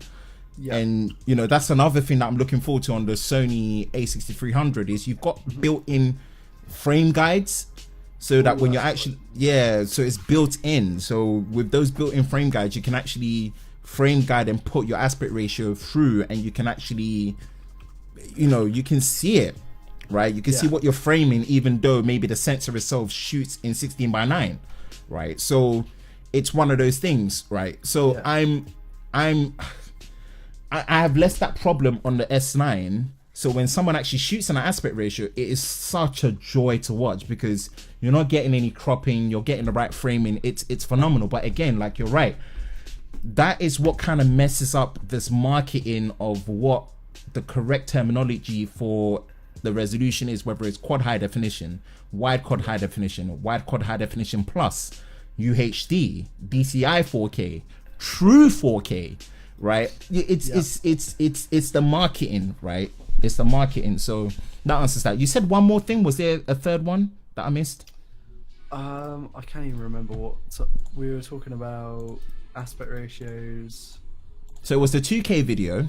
It was the videos. 2K, battery, and then the $1,000. $1,000. Oh, dude, yeah. This one I really want to like eat into it hard and.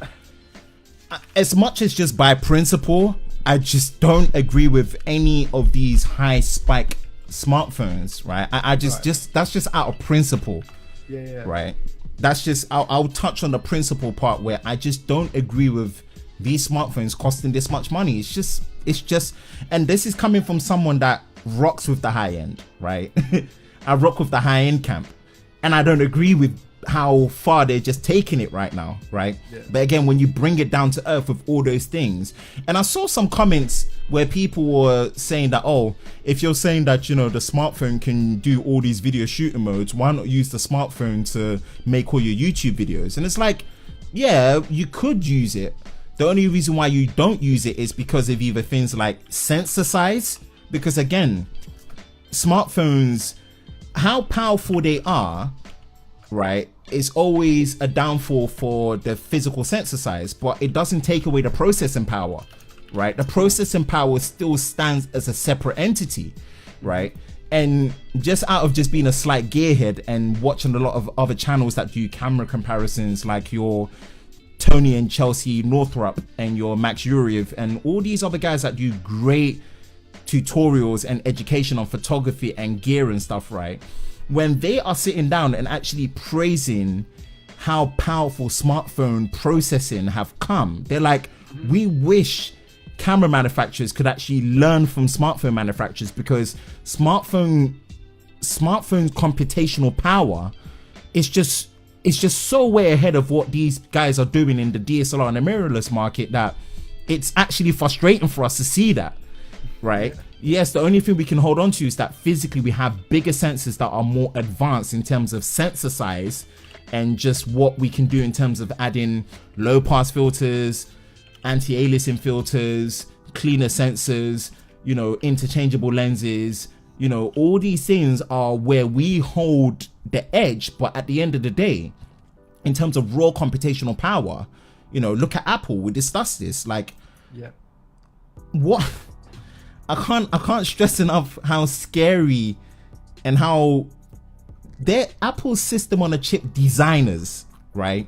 Yes, Apple still relies on people like Samsung, TSMCs to actually fabricate and go through the manufacturing process for these chips to come out, fine. But in terms of their actual chip designers, the ones that sit down to actually design the architectural properties of these system on a chips, they are on a different level. Like, it's scary. Yes, iOS, in terms of just the fact that iOS itself is just a very streamlined experience, and it doesn't really open much possibilities for you as the end user to kind of get customizability out of it. So it kind of seems like, what's the point of me having this system on a chip when I can't really use it? Well, minus the video shooting modes, because the video shooting modes are a very, very, very clear indication of how powerful your system on a chip is. And the iPhone is just, wow, just that by itself, in terms of just the research and development and just what it can do, it's wow, man. Yeah, no, I agree. The main things that we touched upon were one, that you said that it shoots to storage without any limitations, so it doesn't need that buffer, which is an indication of how fast the memory is, and also like the actual system on chip itself. And secondly, I suppose there's two other things here, but they kind of merge into the same thing. One is it's powered off a battery, and secondly, the battery and the whole system, as you mentioned earlier, is passive. Exactly. So can you imagine that kind of processing power in something like a mirrorless camera body, like in a GH5 or in an A7 III? That would be mental. Absolutely mental. I bet you if these companies charged crazy prices with those system on chips in the cameras, people wouldn't bat an eye. Oh, they wouldn't. Oh, come on. Like, it's fine in a camera, but not in a phone. But in a phone. Yeah. You know, and if you consider what a phone is doing in terms of like, look, right now, guys, again, this is not sponsored. Right now, this live stream is coming off my iPhone 10. Right? I'm live streaming to Twitch, to my YouTube channel, to Ryan's YouTube channel in crispy 1080p 60 frames a second. And it's not skipped a beat. Not once. It's not jittered, it's not buffered, it's not. And right now I'm being so intense where I'm looking at my OBS, I'm looking at Ryan's channel, I'm looking at my channel, I'm looking at I've got like maybe 5 live streams happening at the same time from a phone using a very, very, very, very powerful 4G long-term evolution LTE modem, right? That is giving me gigabit speeds down and up. Yeah. Just think about that for a moment.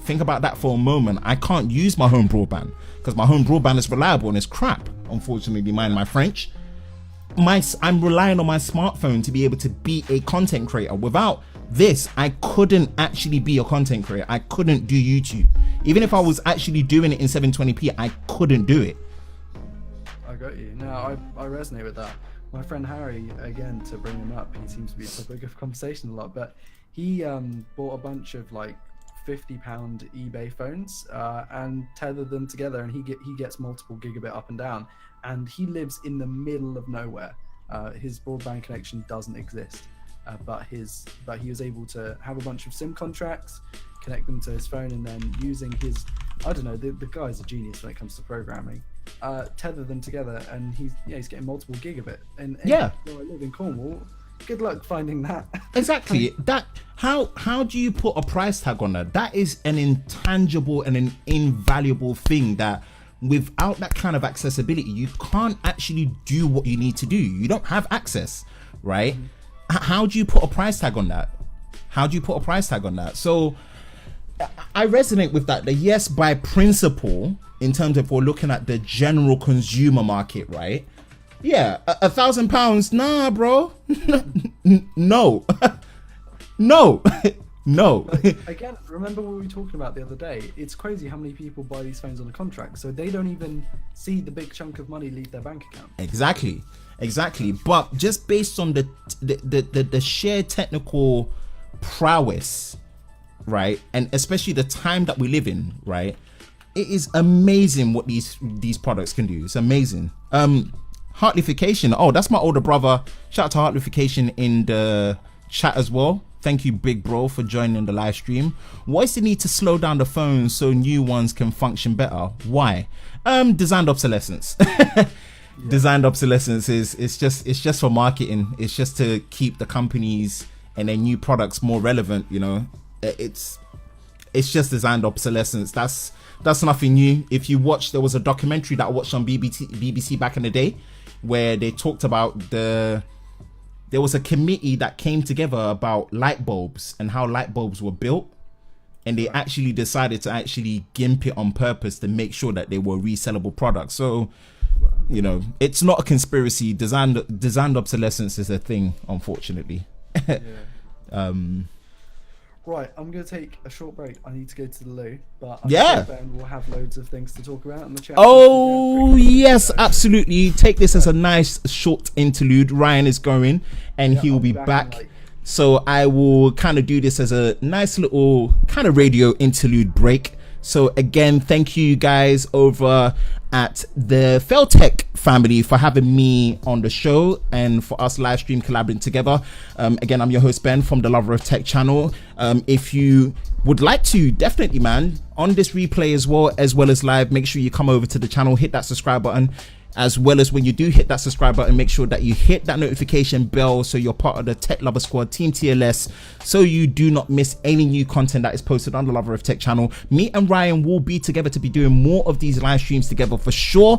If you guys definitely enjoy and want to be seeing more of it, without a shadow of a doubt, man, we'll be more than happy to kind of tech and chill, unplug, and really share and engage. One thing that we really want to make sure that is a paramount experience to what we do, and what I really want for this Tech and Chill show is to make it a lot more engaging, right? And definitely make it more engaging where you know, just talk to you guys. You know, you realize that for the first hour of the live stream, everything that was actually being discussed was from you guys in terms of the audience, the questions that you were answering, the questions that you were asking, and also just being able to kind of like get your perspectives on things as well, you know, and what you want to know and what your recommendations are, what you guys are excited about, and what you kind of want to bring to the table. So definitely, man, we want to make it an engaging show as much as possible. Definitely as well, follow me on social media. I am very active on Twitter, LoverOfTech BA, all is one word. LoverOfTech BA, all is one word. So link in the description on my channel. I don't know if Ryan has put it on his channel, but definitely link in the description below in on my channel live stream, and you will be able to see all the engagement and all the kind of like behind the scenes things that I will be doing in terms of my channel, the Tech and Chill show, all the other live guests that we want to be bringing onto the table as well. And again, I want to be able to do a round table. So being able to do a round table experience would be great, because we can have a free guest panel like you're seeing right now, where you know, we can really have a diverse conversation and bring different perspectives to the table as well, so that people can kind of join the conversation, you know, talk about what they're excited about when it comes to technology, see what's coming, trends, news, what's happening and whatnot. You know, there's so much that is happening in the tech world that, you know, you can't be bored. You can't be bored. There's so much happening. So that kind of diversification is what I want to bring to the table. So definitely, man, hit me up on Instagram as well. I'm active on there. We've got a Facebook fan page as well for the LoverOfTech family. So definitely, if you want to hit it up there, without a shadow of a doubt, definitely come through, share the conversation, be part of the community, 100%. And that'll be great. And also for everyone that is also in the live stream from the LoverOfTech family, definitely, man, get over to LoverOfTech, subscribe to Ryan. He does amazing content regularly, and build that community as well. He's doing a great job on his channel. So let me check my live stream. So there's no need, just so you can go buy a new one. Yeah, no, you know, that's from Heartlification. Again, there isn't, but it's pure marketing. It's pure marketing. I need to get a gaming headset. Have any recommendation? Gaming headset wise, I'm not really the best person to give you a recommendation on that. I apologize. I can give some recommendations if that's what's happening. Okay, cool. Ryan is back. Yeah, Ryan is sorry. back. No need to be sorry. Ryan is back. So yeah, I've just had a banana as well, so I'm proper energized now. Nah, it's good. It's good. Headsets, I recommend people go, if you can, and this is not what everyone can do, but you go separate microphone and headphones, and then any choice of good quality. I mean, if you compare the two, maybe a £50 headset might have the same audio quality as like a £10 pair of headphones. It's crazy how the differences work there. However, if you do just want a pure headset, HyperX Cloud 2s are really good. They do have a few quality control issues, but as long as you get a good warranty, I mean, once you have a pair that really work, the quality and especially the microphone quality as well Awesome. Thank you, Ryan. You see, this is it. This is it, man. This is it. We got to catch both sides. 100%. So hopefully that answers your question, Mohib. Mohib, that's from my chat of the live stream. How was the audio levels, guys? How was the background music? How's the audio for me and Ryan? Can you guys hear us clearly? Are we too quiet? Are we too loud? Is the balance off? Give us some feedback throughout, but seeing as most people are not saying much, we are hoping that the audio levels have been aced, as well as the image quality as well. So I will pause and continue from there. Tyler G, good day Benjamin, just tuned in, better late than never late is better. Hope you're doing well. I'm enjoying your content, it's very thorough and helpful. Thank you so much, Tyler, much appreciated. Thank you for joining the live stream. The live stream is getting close to 2 hours, which I'm not complaining. I am not complaining at all. The original plan was actually to live stream on my channel, then jump over to Ryan's channel, but thanks to the power of Restream.io, again not sponsored, we are able to simultaneously stream in high quality 1080p 60 frames a second on both our channels at the same time, so you guys do not have to worry about jumping back and forth through our channel. And also for those that actually will go back and re-watch this live stream, definitely you're going to be able to engage and be part of the replay crew and have it in a high quality format as well. So that is phenomenal. That's something I'm actually very happy about. So yeah. Do you wanna jump on to another topic? Do you have any? Oh yes, price wars. This is something that is very, very dear to me, right? This is something that has been very, very, very itchy, because it's a very, very defining part of what can make or break a product, right? Price. Yeah. Nowadays it couldn't be even more of a sensitive issue. It's a very, very sensitive issue. Unfortunately, Andy Rubin's company Essential is up for sale, just like what happened to Nextbit. They are up for sale, and that is a company that is less than a year old, right? Which I think is just really, really disappointing. It's really sad and it's heartbreaking, because to not even make it a year and to be up for sale, it really speaks testament to how punishing the community can be when you price something wrong in their eyes, right? Absolutely. And when you execute wrong. A lot of people, what's that word? They just cut that out just because of the price. They brought the price down later, but that was still not enough. It was not enough. It was almost like, again, because of the aggressive back-to-back release of OEMs and other Android manufacturers, it really makes it easy to forget, right? Mm-hmm. Look at OnePlus announced their phone. Before that, LG announced their phone. On my birthday, which was a week after HTC with the U12 Plus. Next week, we're looking at, another gaming phone. Like, it's like, yo, Nexus Hydrogen one from Red. It's like, you don't have space to breathe. You don't have space to not execute your product properly. You don't have space to not educate your audience about what your target focus for your product is and what it's going to cost them to play ball. You can't afford not to do that. So my first exhibit one is, let's talk OnePlus and LG, and I did a live stream single man about this issue, right? Mm-hmm. OnePlus in this current climate, and I always judge a product based on their starting price, right? The starting price is what, to me, a product should be based on, right? It's the same as when you're buying a car. A car starting price is what it's based on. If you want to spec it up and you want more, that's for your use case scenario. Yeah. Right? That's your use case scenario. You want more storage, you want leather seats, you want this, you want that. That is your use case scenario. But if we're going to judge it from the starting price, right? OnePlus in the UK, 469. Phenomenal for what you're getting.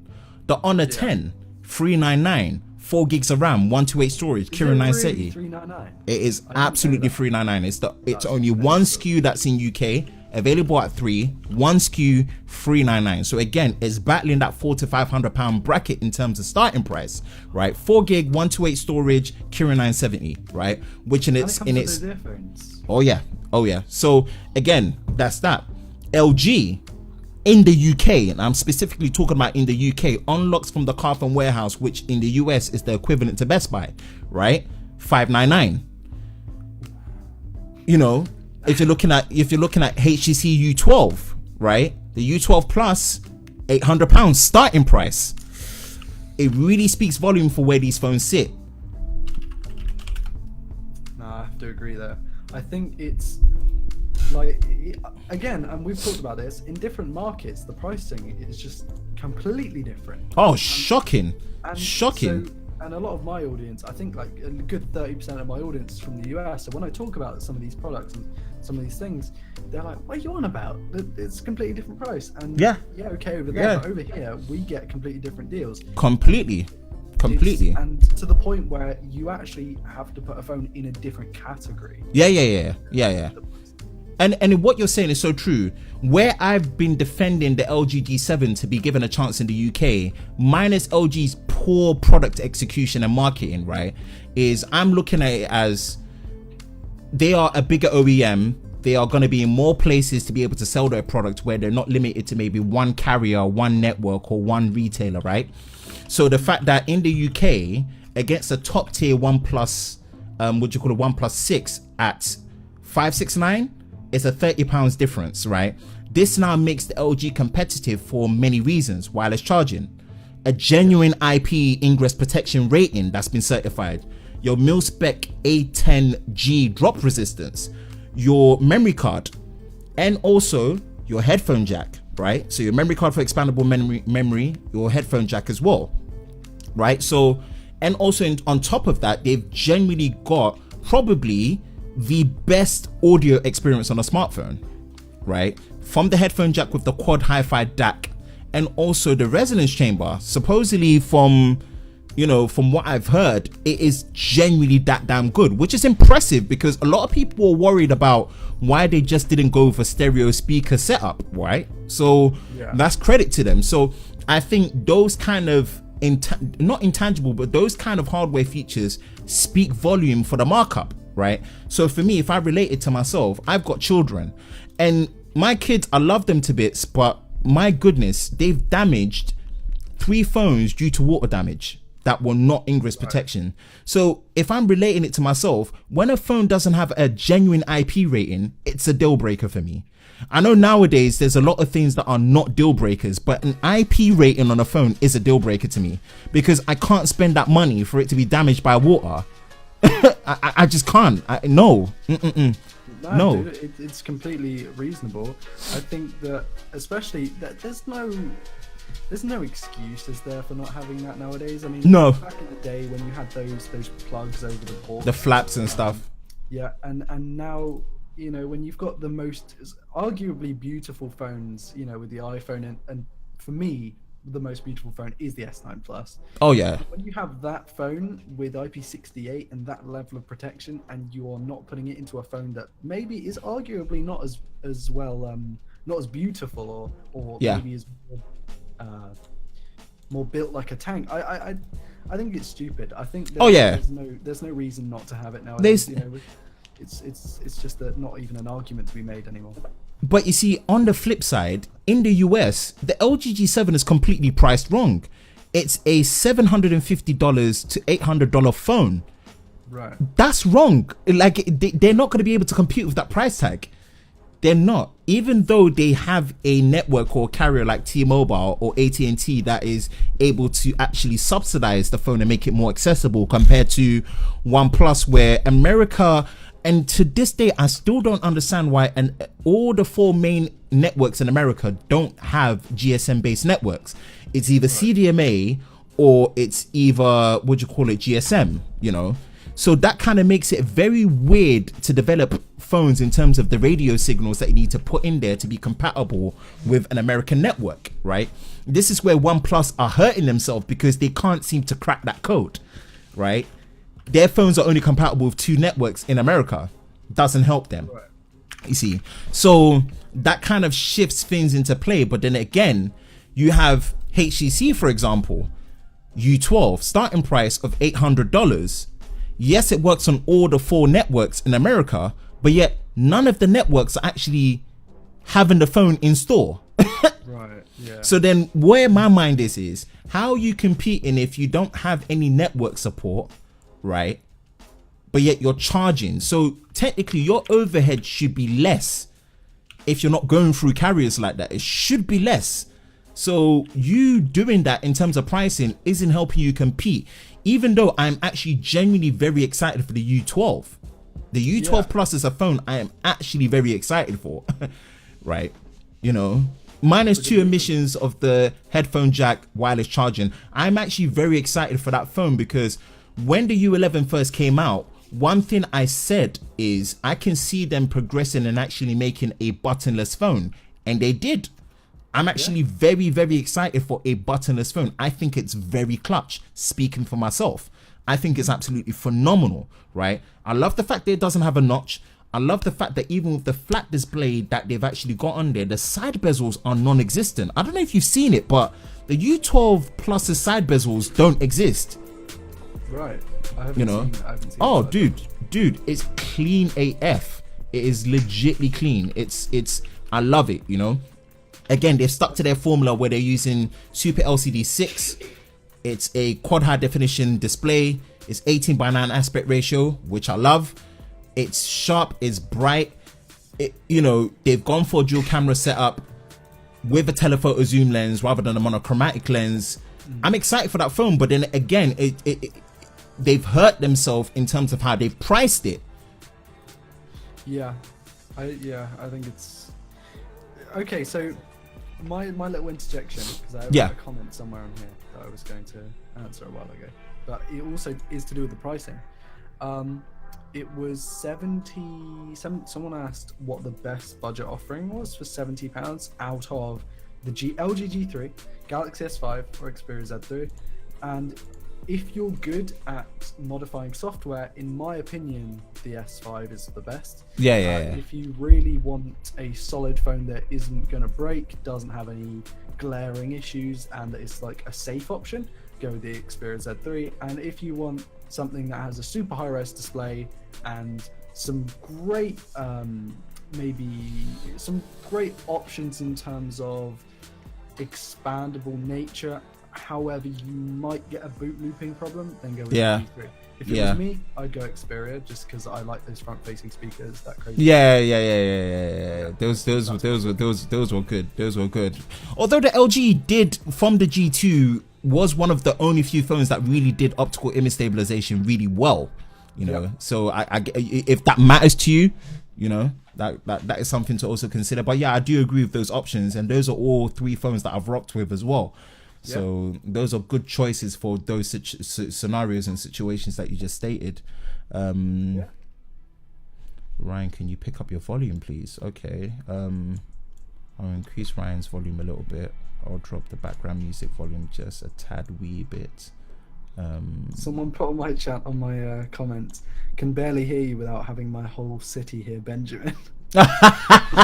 Sorry, I get very, very, very, very passionate when I'm actually discussing tech with someone that can kind of relate. So apologies, I'll try and calm down as much as I can. No, I'm sure it's just the audio setup. I'm sure your audio seems fine at my end, so I've kind of balanced it the best I can. So again, give feedback on the audio if you want it to be better or balanced in any other way. I'm actually in your chat right now, Ryan. Can you pick up the volume? I can barely hear you over. Yep. Should get the Pixel XL or the S7. Pixel XL for me. If I could have any budget phone right now, it'd be the Pixel XL, the original one. Yeah. I found one the other day for like £230. That's ridiculous. Yeah. I'm not. I do have a Pixel 2, a normal Pixel 2. I'm not a stock Android person because I just find it boring compared to what Motorola. I mean, we had that discussion before. Compared to what Motorola and OnePlus do to the implementation of stock Android, I think Google's implementation of stock Android is actually boring in my opinion. No, that's fair, man. We have completely contrasting opinions because I love stock Android. However, I will agree, and I have to say this. I've said in the past it's OnePlus, but for me, after messing around with that X4 the other day, Motorola do the best software. And I say both of them. I agree with you. I say both of them. It's just because I just haven't rocked with a Motorola phone to know.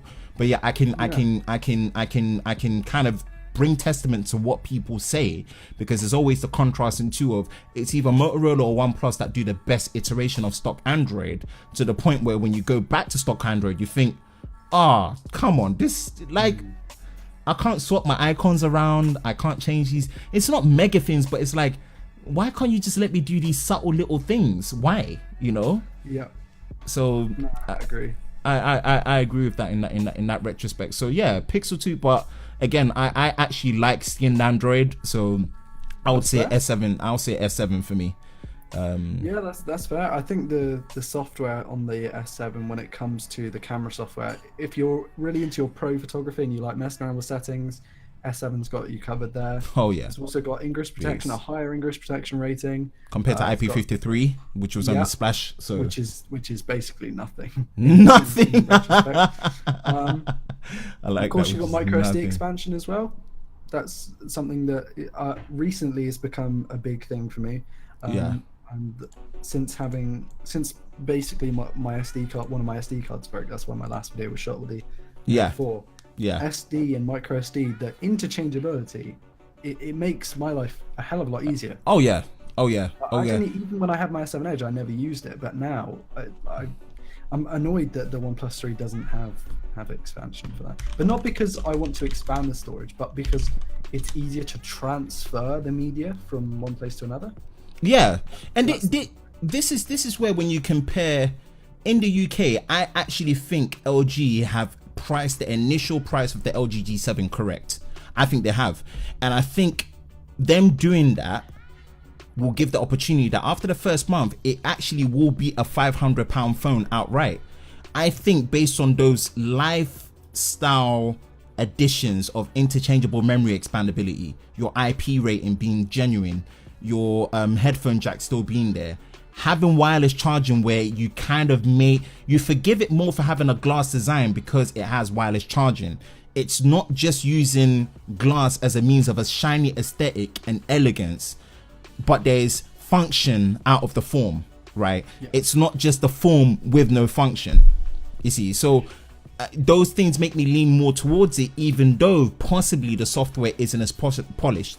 Possibly the software and the phone itself is not as powerful or as efficient for RAM management, because it's actually working with a base 4GB RAM compared to a base 6GB or 8GB of RAM on the OnePlus 6, right?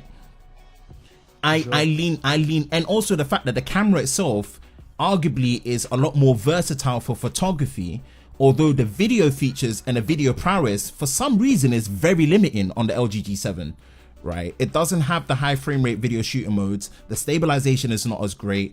It seems like they did the same thing that Huawei did with the P20 and the P20 Pro, where they focused on the versatility for photography, but in terms of videography and what it can do in terms of sheer video capabilities and taking advantage of the Snapdragon 845 SoC, they just didn't bother. They just didn't bother, right. which is a shame. So.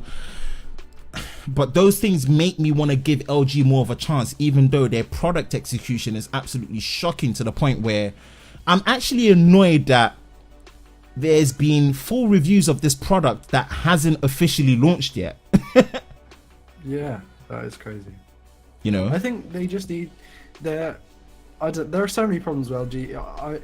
I'm not biased because I'm a phone reviewer. I don't have a bias towards a certain company in terms of recommending or saying that a company is bad or whatever, but for my personal taste, I don't think unless LG does something crazy, I don't think I'd pick up another LG phone for personal use.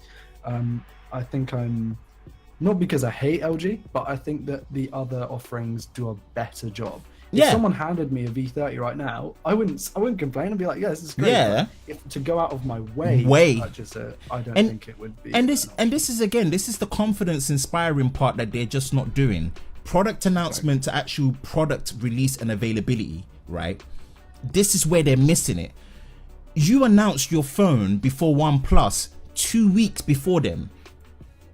You announced it 2 weeks before OnePlus, but yet OnePlus have been able to get their product out quicker than you, right? Yeah. More people are buying OnePlus 6s. Goodness sake, people queuing up to buy OnePlus 6s, queuing, right? The only other manufacturer that's been able to make people queue to buy their product is Apple. People were queuing to buy the OnePlus 6, right? Yet still, in the UK, the only time I could officially buy an LG G7 is 1st of June. That's crazy. I didn't even know it was like that. Exactly. That's how little I follow LG stuff these days. Exactly, right? And that is painfully, that's a bad place for them to be in. It's a terrible place for them to be in, right? How do you get confidence for people to be able to even get your product to recommend? You see, so price wars is one thing where price dictates how good your product looks or how bad it looks. It can make, especially in the Android space, right? Because Apple seems to get away with it because they don't license their software for another manufacturer to be able to use it. So they seem to be able to get away with pricing their stuff wrong, because you can't say, let me go get the alternative iOS phone from a different OEM equivalent to this. You can't do that. You know, you don't have that benefit to do on iOS. So Apple are kind of very smart in terms of how they market their products in that retrospect, right? But in the Android space, you cannot do that. You cannot mess up. There's no room. There's no room. There's no room. And as someone as you that uses the Essential phone, what's your take on what is happening to the company right now?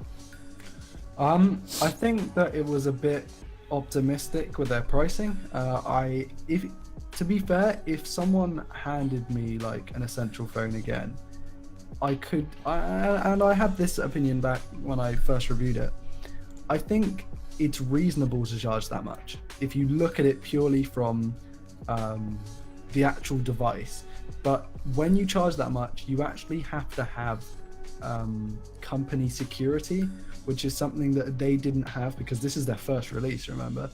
So if that phone, that exact model with the exact features and the software, basically that phone was released by a company that had already got that confidence in them, such as Samsung or Apple, I think that would have become a steal for $700 or however much it released for. But because it came from a company I already knew about, and to be fair, it wasn't marketed pretty much at all. It was from word of mouth. It was too optimistic to release a phone like that at that price. I think on top of you even talking about that, you know, Juan Carlos Bagnell, some gadget guy, he does his own thing on his channel. He works with Newegg as well as Pocket Now. He was tweeting out some very, very, very, very sound stuff about the whole Essential situation as well. And I think even against bad marketing and stuff, they should have at least budgeted 3 generations of potential loss before they actually made any grounds, right? Yeah. And I think them not budgeting, at least being able to survive a year to bring out the PH2, really, for me, it's just disappointing. It's just disappointing. It's just bad business. Yeah. Practice, basically. Yeah. You don't. I just don't think it's good that they did that. I hope someone can buy them like they bought Nextbit Robin with Razer to revamp and actually put a good business model through where they can budget for that, right? I hope someone does that, because the Essential phone is one of those phones that I'm so gutted I didn't get to use. Oh, it's amazing.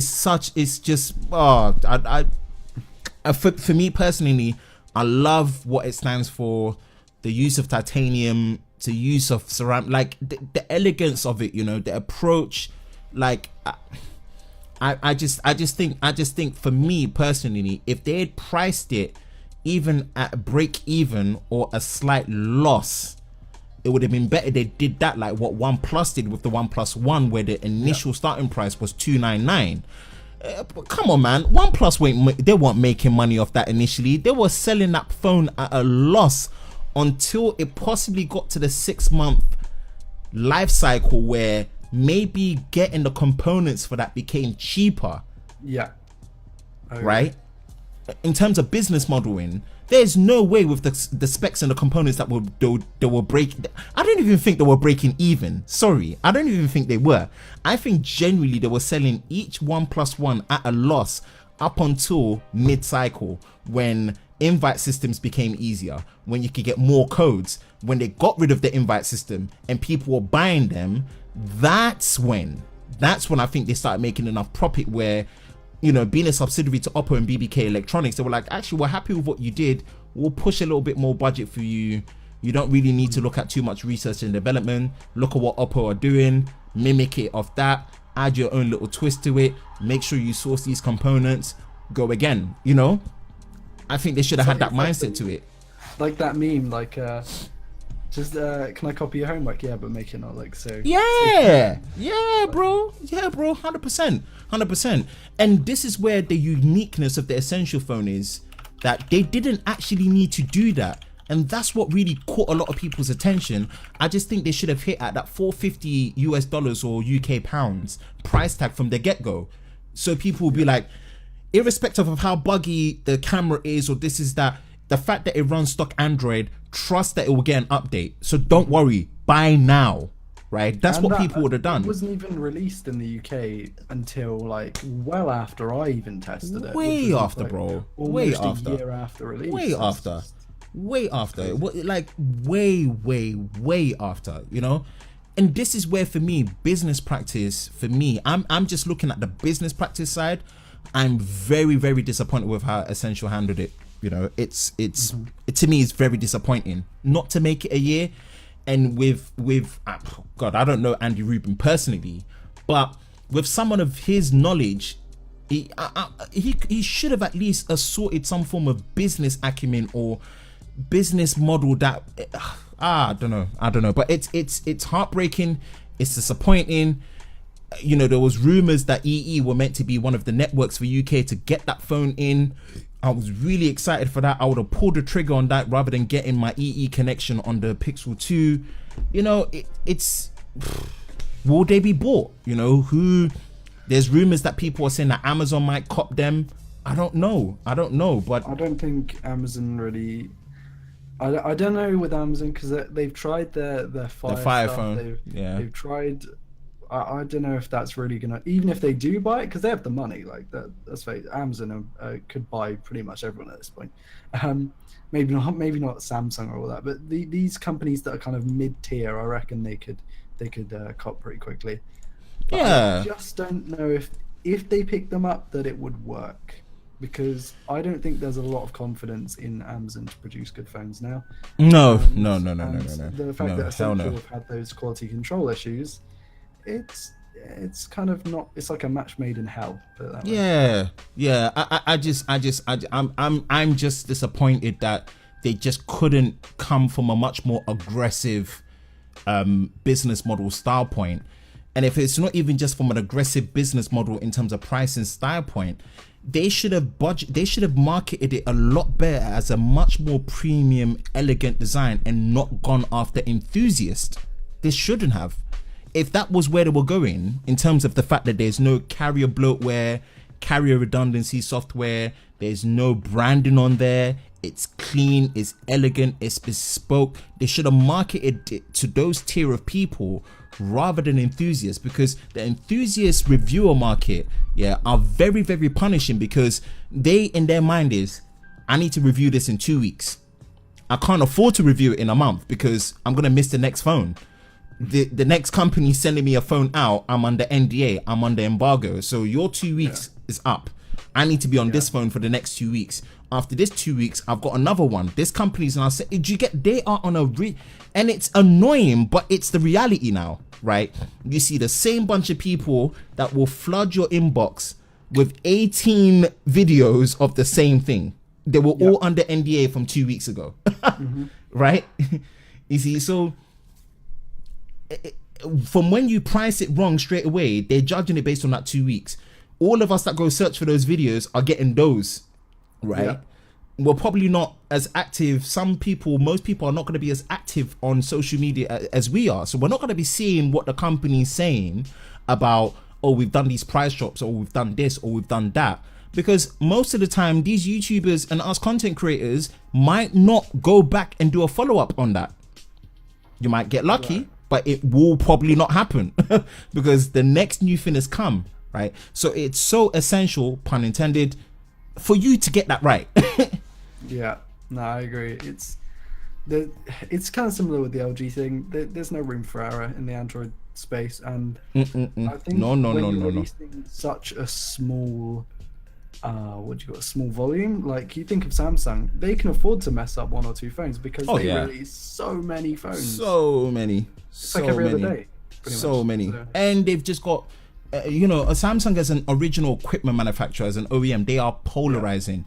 People depend on Samsung to make their products come to life behind the scenes, right? So they've got so much money to be able to experiment, burn cash, hope this one works, hope this one doesn't work. So you're absolutely not wrong about that. And it's why where I'm talking about price wars is price more than ever before. It is probably the most important feature to make a product either that damn good for recommend or not, irrespective of anything else. And one of those phones, again, like I said before, is the HTC U12. As excited as I am for that phone, the price is just like, nah. Not because you're not a good phone, but come on now, talk to me. £800. Who are you? who are you? You're acting like you've been good in this space for a while for you to be able to come here. You're on every single network, every single carrier. Come on. It's like they've forgotten the window in between the 1M8 and now. Yeah. They're just like, we're still top dog. We still produce the best phones. So. Yeah. So, yeah, that's one topic that's been on my mind, that companies and pricing, it seems to be just a bit, it's almost like they're forgetting how to price right as well as communicate right and justify it right. And it's hurting certain companies and it's costing them to be completely out of the game. Completely, like, gone. And Essential is one of them, unfortunately. Yep. Unfortunately. Had a question come through from Huntrin asking, should I get an S8 Plus over an iPhone 7 Plus? If it was me, weirdly enough, and a lot of people are gonna find this really weird, I would go iPhone 7 Plus. I feel like I don't really like the S8 or the S8 Plus. I prefer the S9 and the S9 Plus because they offer something that it was too similar. It almost looked like the S7 Edge was kind of 2017ized. Yeah. The S8. Like, there really wasn't a huge difference. The battery got smaller, the screen got slightly taller. But with the iPhone 7 Plus, you've got the dual cameras, which is something weirdly enough that the S8 Plus doesn't have. The versatility. You've got more first and third party software options that, in my opinion, are just leaps and bounds better than the Samsung software in terms of longevity going into the future. So if you're looking for a phone that might last you 2 or 3 years, iPhone 7 Plus is more than likely to get you further than the S8 Plus. You get IP67 water industrial resistance, which isn't the best in the world, but I mean, I've seen people with iPhone 7s dunk them in giant pools of water. It's not like IP53 or whatever. And my final thing on that is that I found that the wireless connections, as in not only your data but also your Wi-Fi, tends to be a little bit cleaner of a signal on the iPhone 7 versus the S8 series. Oh yeah, they've fixed that. They've fixed it since AntennaGate, and I can again be testament to the fact that out of all the phones that I have, I'm trusting my iPhone to be able to catch signal, to be able to stream this to you. There's a reason for that. Yeah, there's an absolute reason for that. So, testament to it. I would say S8 Plus personally for me, just because of, again, the complete hardware package of wireless charging, fast charging out of the box. That's the angle I'm coming from. Having a headphone jack, having expandable memory, preference to Android, but as well as being preference to Android, I'm looking at the physical hardware. So again, this is what I love about the fact that we have good justifiable reasons where we're recommending both. So you kind of have to look at what matters to you more in terms of usability, even though we both agree, but based on what our recommendations would be, I would say the S8 Plus. So I still think they're both amazing options. If you had to pick one. Yeah. So not to confuse you, but hopefully it gives a different perspective on both sides to the situation. Positive and negatives to both, really. Yep, the polar opposite. So let me look at our conversation in here. So Tyler G, sorry for the typo. If I can get a long-lasting, long-supported feature, the full device, I don't mind paying a higher price. Every other year, yeah, every other year, definitely not every year, unless your carrier or your network is doing an upgrade plan where you can give your phone back and reset your contract, then it's beneficial. I'm on that. Really cool. I like that. There's because it really negates the fear of your depreciation of your product. So even if your product for some reason depreciates £100, makes no difference. Give it back. It cancels all your contract, resets you back to zero. Take your new phone, start your 2 years again, and go. So unless your carrier is doing that or your network is doing that, every other year is when you should be purchasing these high-end, higher price phones. 100%. Every year is not like there's like the well, with the Intel stuff, it's like TikTok. So with your iPhone, you had 7 and 8 were similar. You know, the 6 and 6S was similar. The S8 and S9, like, you know what I mean. So yeah, I 100% agree. That's why I'm switching most of my personal devices to Apple. Yeah, that's fair play. I don't feel I can rely on Android anymore for this. Yeah, no, that's fair play. That's like I've always made this argument that my preferences at Android doesn't take away these benefits that Apple has. I keep saying this. You bought an iPhone 5S from September 2013, right? Compare that to the Nexus 5, the original OG Nexus 5 that came out October 2013. Yeah. The iPhone 5S will be getting iOS 12. After the Worldwide Developer Conference after the 4th of June, it will be one of the phones that will be compatible to get iOS 12 in September. Please tell me, all my Nexus 5 users that are here, even if you do still have a Nexus 5, what version of Android is it running? I'll wait. Funny, my one was 7.1.1 because I use ROMs and stuff. Exactly. If you didn't use ROM natively, you're on Marshmallow. No, I think you're on Marshmallow if you're lucky. 6.0.1. Yeah. If you're lucky, I might be wrong, but I think it's Marshmallow. So no, I think again, you're right there. Yeah. You see. So if you're ROMing it to 7, I know for a fact it's stuck on 6, which is Marshmallow. Yeah. See. So that in terms of like longevity, in terms of whether it's security, performance over time management, app compatibility as well. App compatibility, right? If that is making sure that all your new apps that are coming out from developers, updates on current apps are working, right? That in itself is worth a lot more in value over time, because that is half a decade of updates. Half a decade. Let that sink in. Half a decade of updates. That's phenomenal. So again, you switching to Apple for that reason, there's value that comes from, again, £1,000 smartphone can also be a bargain. Yeah, no, I agree. I think it's crazy to see how the like it's different perspectives, because on my channel a lot of people, if I mentioned anything like that, if we brought this up on my channel as part of my video, my comment section will be filled with people going, oh, you can install ROMs, right? Which is great. And like, but that just shows you the difference in audiences. I would personally argue that the thing about my audience is they're great. I love them to bits, but they're quite narrow-minded when it comes to this, and don't realize that a lot of people buy phones other than people who are into phones. Someone might pick an Nexus 5 because it's red or it's panda, and people like the look of it. Yeah, and they wouldn't even know what. But an eyelid, is. Oh yeah, 100%. And looking at my comments here with Ambience Lens Photography, I think. Shout out to Ambience Lens Photography for just being so active in the comments.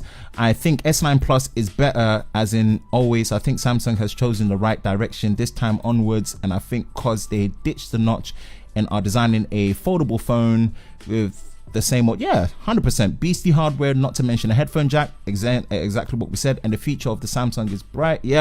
Samsung was on point. I think by not implementing a notch, they're trying to utter.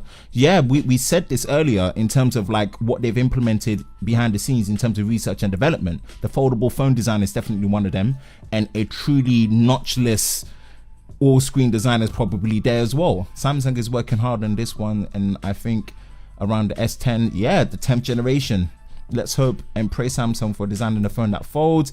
I trust them to bring something crazy in terms of physical hardware design. They've proven it again and again and again that they can do that. So absolutely. That again, this is the opposite side of the scale of audience, right?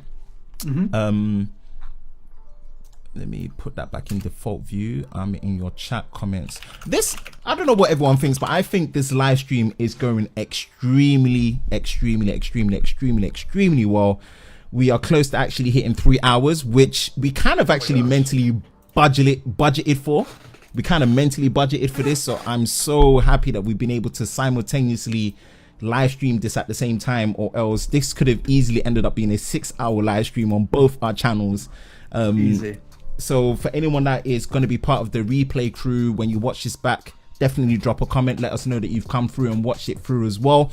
And again, thank you to the LoverOfTech family for having me on the live show as a collaboration with Ryan, and also the LoverOfTech family. Also, welcome to the LoverOfTech channel as well through the Tech and Chill Show Unplugged live collaboration, which has been absolutely phenomenal. So that, from my side, is one of the major topics I really wanted to kind of bring forward. Price wars, how pricing products, especially in today's market, you know, and it's not just for mobile phones, it's also the gear that we buy, you know.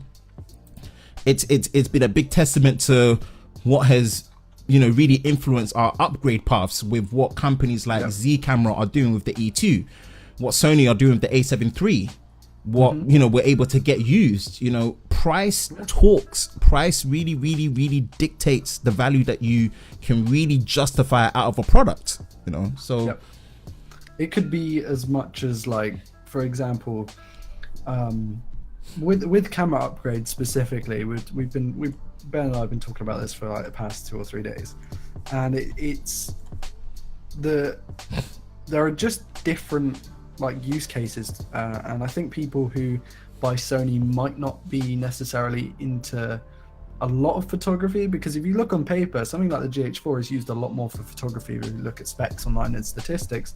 However, the GH4 has its sensors 8 megapixels smaller. And a lot of people, actually, there's a lot of people I've spoken to. There's this guy called Luke who lives close to me. He wants to start photography, right? And he was like, I'm only really looking for cameras with 20 megapixels or more, which is a fair argument to make, but I think that it's not everything. So I think when people look on paper, something like Canon, which is typically 18, 24, maybe 30 megapixels in some of their sensors, I think it speaks volumes that they see the price, people see the price, and people see the megapixel count, and that is it. But when you talk about, or when you go and read reviews, you watch reviews, you're into video, you're into different ways of pushing your creativity, and the way that Ben and I are really into just absolutely getting the most out of what we have, and to the point now where obviously you've got a D50-100? D50-300. This is the one with the what you call it, the articulated screen, but it's not touch screen. So that's the one that sits below the 5500. So that's an APS-C size sensor. I can't remember the megapixels on it, but it's more photography orientated, because Nikon, they use contrast-based detection, autofocus. They've got 1080p 60 frames a second, which is equivalent to Canon's 650D and 1300D. It's got more video shooting modes, but without the autofocusing system, and just not having those things that make it more video centric, whether it's your zebras, your flat color profiles, your high resolution, your high frame rates. You know, it's limiting. Yeah, I agree. And based on that, like, I think it's crazy that people I don't think it's crazy that people think necessarily exact megapixel count, but I think it's something that will change the market. A lot of A6300s, in fact, A6300 sales in terms of just your standard buying off Amazon or Argos or Best Buy, they aren't amazing, and that's not because it's a bad camera, but it's, when you think of photography, you think of Canon and Nikon. Maybe Olympus, but mostly Canon and Nikon, and it's just, again, it brings back to the price thing when it comes to phones as well. You have to really, and I think this is why Chinese phones sell so well, is you kind of need to make the numbers on paper, such as the statistics, system on a chip, amount of RAM, stuff like that. They need to, in the consumer's head, align with the price.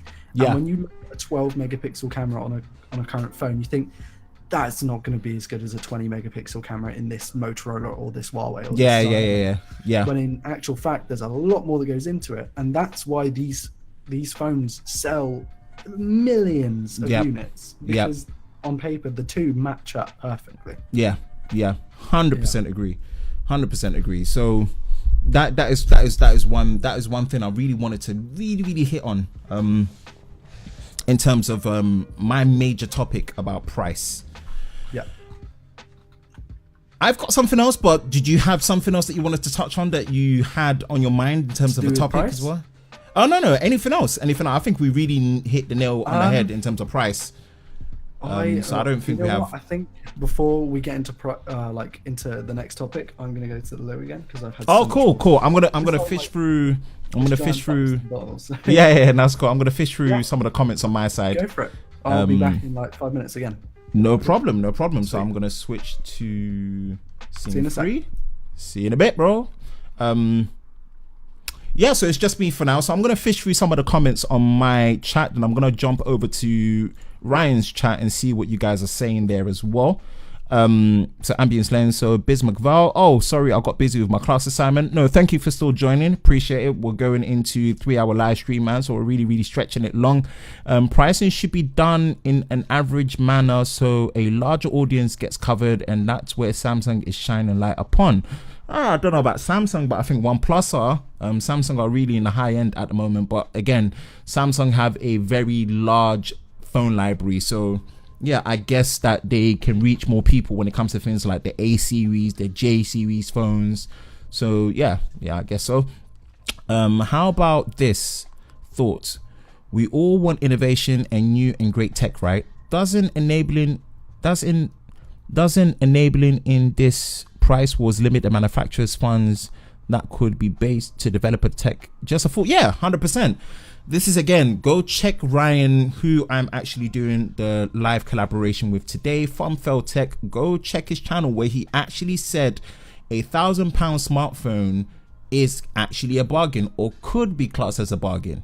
Definitely, there's big overheads. Go watch that video. I highly recommend you watch that video. It's absolutely phenomenal how he broke that down. So, tech, that's definitely a good one. I think prices are a major concern for people who are considering a decent tech upgrade. Definitely, money talks. Steve Jobs' era was the best 2G. Phones did less then. Come on, give it some credit. There's inflation, currencies change, value of currencies change. You can't compare those two. I miss Steve Jobs. We miss Steve as well. Haha. Oh wow. Just thought about this. iPhone 2GS, 3GS. It's different time scales. We are screwed.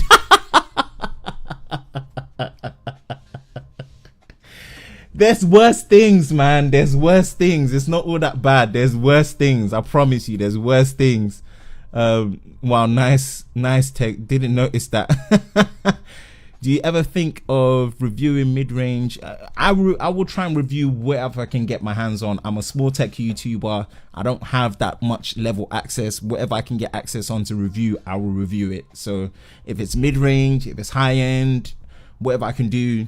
I love doing camera comparisons on the channel, so whatever I can get my hands on, whatever I can borrow, I can do it. Anything that I have more time to do, I will do it. So it's all about time and access. So yeah. That's all the questions from my chat. Let me jump over to Ryan's chat. See if I've missed anyone. Should I get a Pixel 2? Ryan is back. Ryan is back. Switch to scene 4. Bring you back into.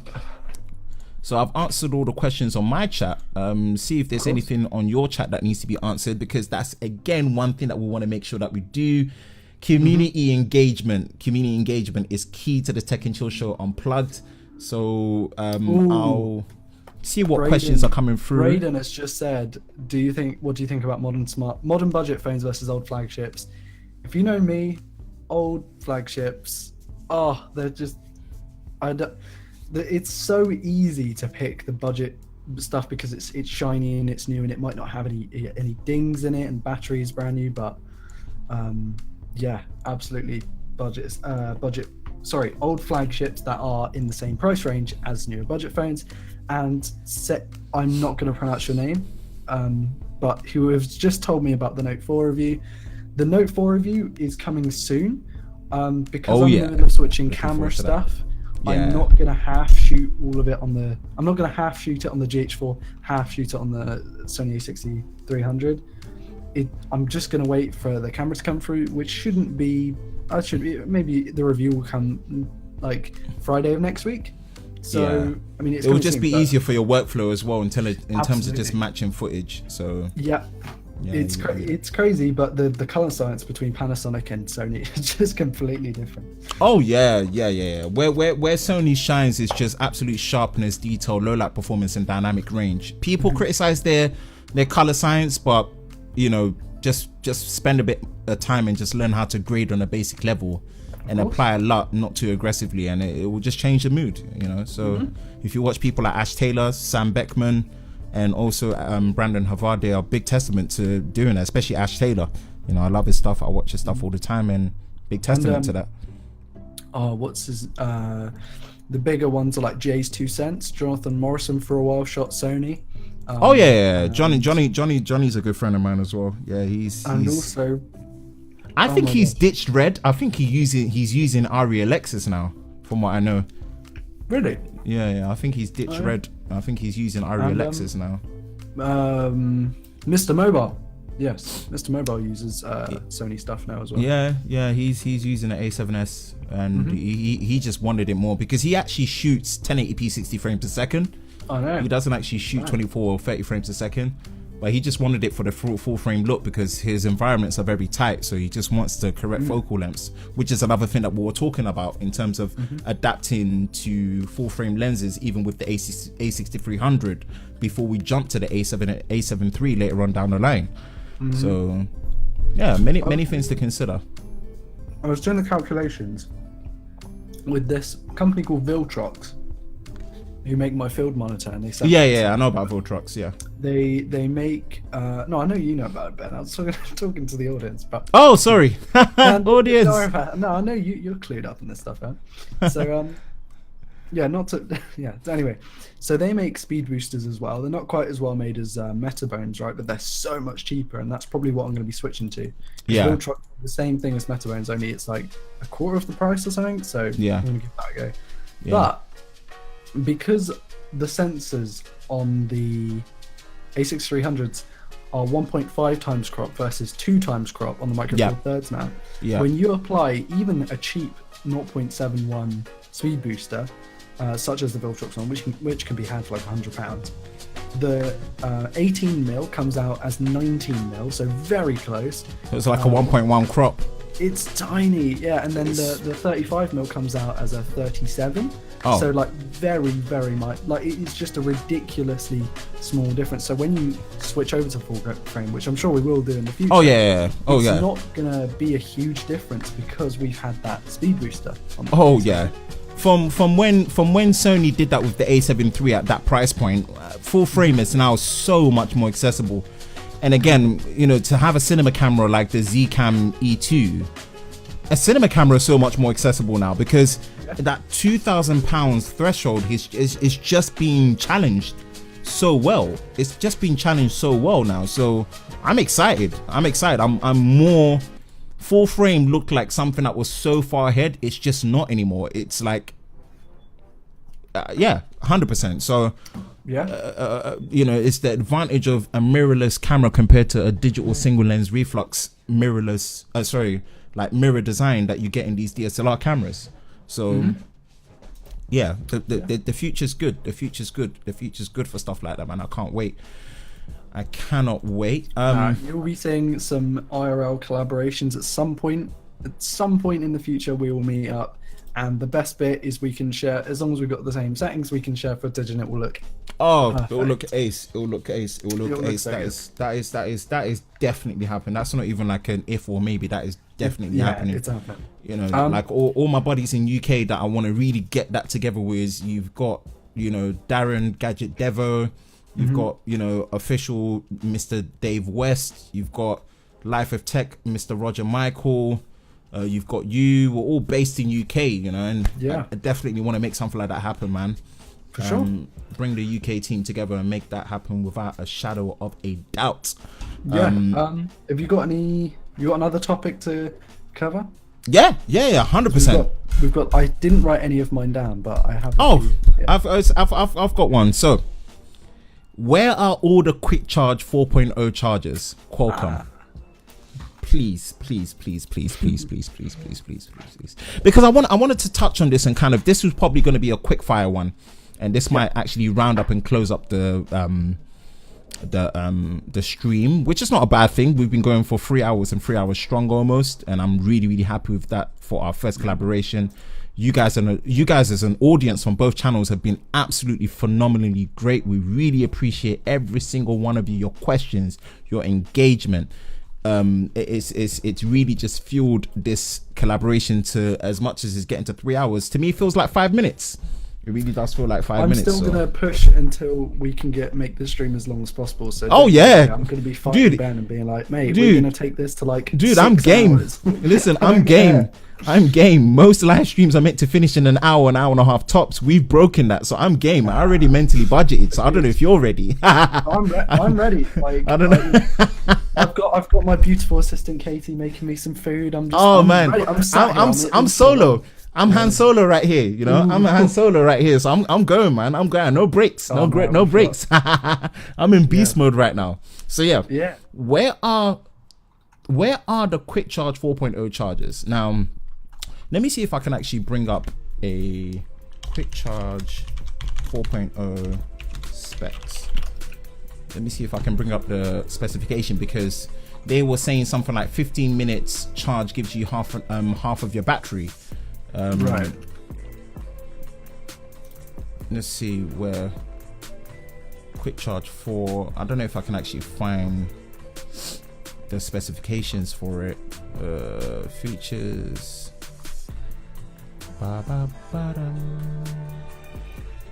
Because there's the newer phones. The newer phones support quick charge 4, but there's no power bricks. There's no external power banks that I've been seeing. All I've been seeing is the USB Type-C power delivery versions.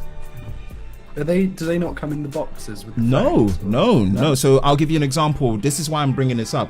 The HTC U12 and also the LG, because one of my buddies works at LG, so he clarified to me that the LG G7 ThinQ supports quick charge 4.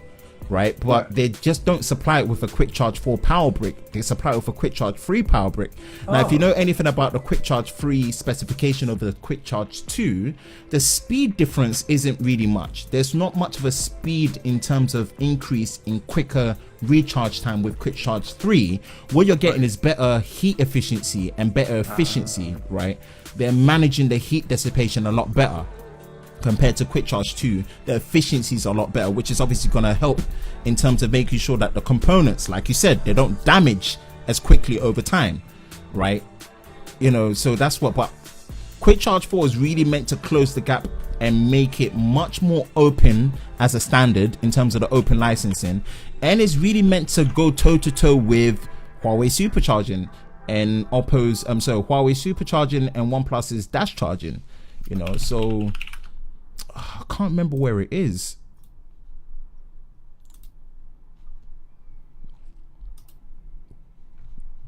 I can't remember where it is. Where the specifications were.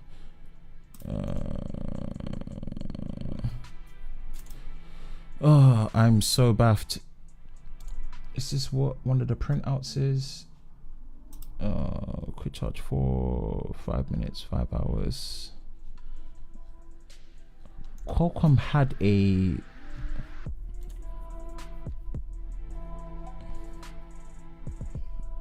I don't know if it's here, if it's the one I'm looking at.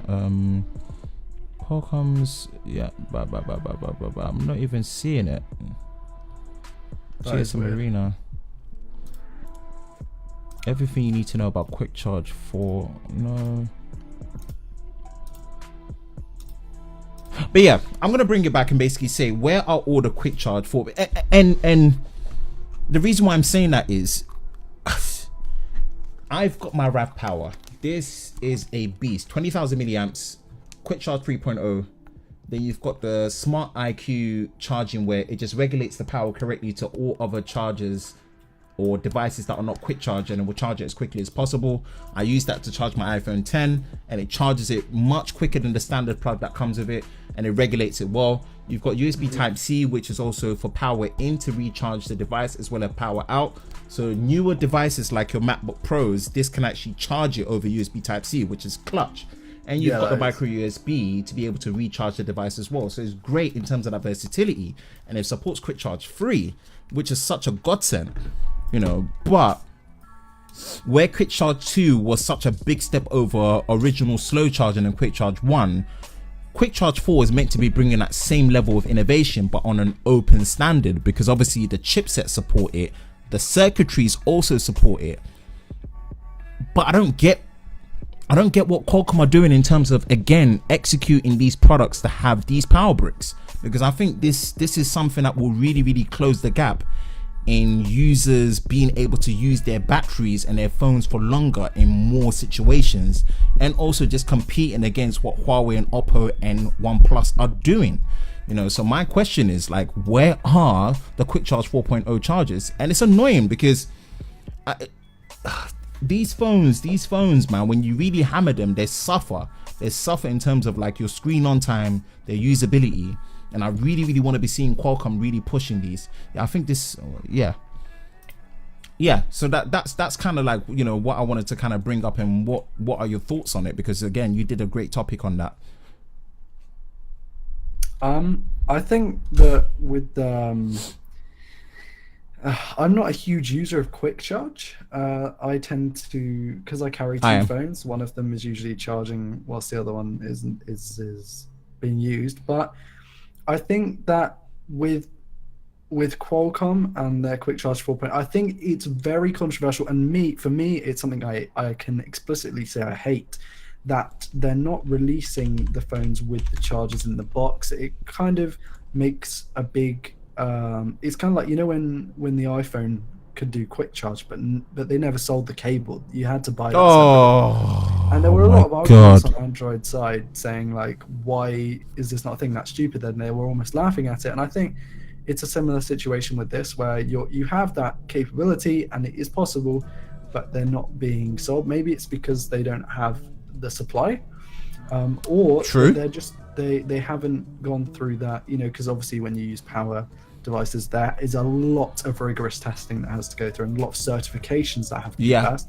And maybe they just haven't quite finalized certifications for different countries and different regions, and that's why they thought if we release it for one country, it might be unfair to the rest of them, so they still finalizing that. But yeah, I think that even though I don't necessarily use fast charge, I think the fact that these phones, one of their main marketing standpoints is you have access to them. I think it's ridiculous that they don't have it, at least in the box. And the Apple one is such, like, for the life of me, I just could, £75 will cost me to get a USB Type-C to Lightning cable, right?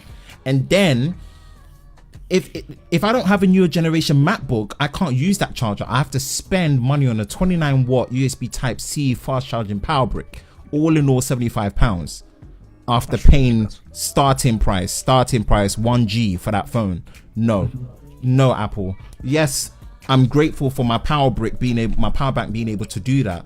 I'm grateful for the fact that I have an iPad charger. But again, that iPad charger, I don't know if that is really certified to be able to give it the right juice. Yes, it does fast charge it quicker, but I don't know what damages it's doing to it because it's unofficial. Apple have never openly made a statement that you can use your iPad charger as a means of alternate for fast charging. Yes, it works. It works, right? And the difference between the iPad charger to the official one isn't that much of a difference where it's worth going out to buy it. But I don't know what long-term damage I've done to my battery because of that. You see, so this is where, again, like you're bringing a fresh perspective on that in terms of, like, you know, certification, and I think it's another problem that Samsung face, because Samsung are still stuck on adaptive fast charging / quick charge 2.0, because they are on this legalized middle ground dabbling with Qualcomm and their own in-house system on the chips and how they behave differently to their circuitries, right? So Samsung are still stuck on quick charge 2, which it's as great as it's still fast charging, but it's very, very inefficient when it comes to heat management. It's really, really bad. Quick charge 2 is really bad when it comes to heat dissipation and heat management. It's not efficient in that manner at all. It really isn't.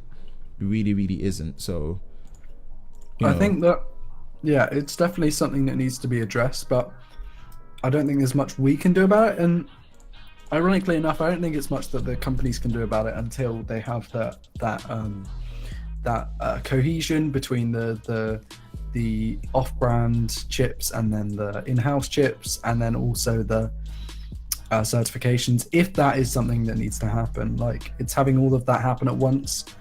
And someone in the chat saying they're saving it for the next generation. I don't necessarily agree with that. They've got they just haven't got the charging bricks. Yeah, that's the one problem. So the phones have it. It's just the actual bricks don't. The bricks, so, So I'm more referring to not the compatibility or the feature. The feature's there. The feature's there. But why isn't the feature being launched with the correct hardware or accessory to take advantage of it? This is where I'm coming from. So, you're bringing more of the perspective of, it could be certification, business, and execution, which makes sense. Different regions use different circuitries, different plugs, different regulations. It really, if you're looking at it from that angle, and funny enough, I didn't think about it from that angle, which I usually do, but I didn't, right? And this is what brings the conversation through. So, it's great, but I'm very eager to see these come to market to really kind of usher in that final push into this is what we need to now do for smartphone batteries to really get it to the next level, right?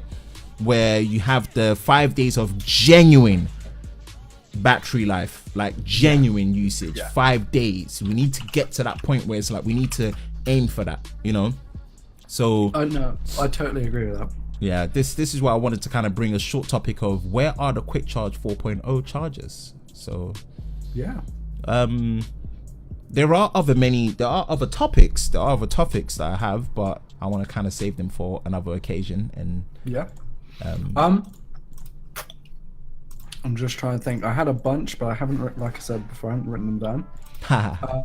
Let me think. So if we're on the topic of actually, you know what? This can be something we were going to talk about. Yeah. What about the implementation of QuickSync with Adobe programs? Oh my goodness! Released. Oh my days, man! It's been. Why have you taken so long to do that, Adobe? Why? Why? I bought my 4790K. Which is based on the Haswell Devil's Canyon platform on the Z97 chipset on the last generation of DDR3 memory 4 years ago, right? It's a 5-year-old platform. Why have you taken so long to implement that? It's made my system change in terms of my editing workflow. Minus timeline scrubbing, my rendering for heavy effects on the timeline is so quick. My export is basically 1-to-1 ratio. It's on a 1-to-1 ratio, considering this is a 4th generation quad core with hyper-threading with 8 threads running at 4.4 gigahertz is what I've overclocked it with my all-in-one liquid cooler. Yeah. It is phenomenal. It's like, oh my goodness.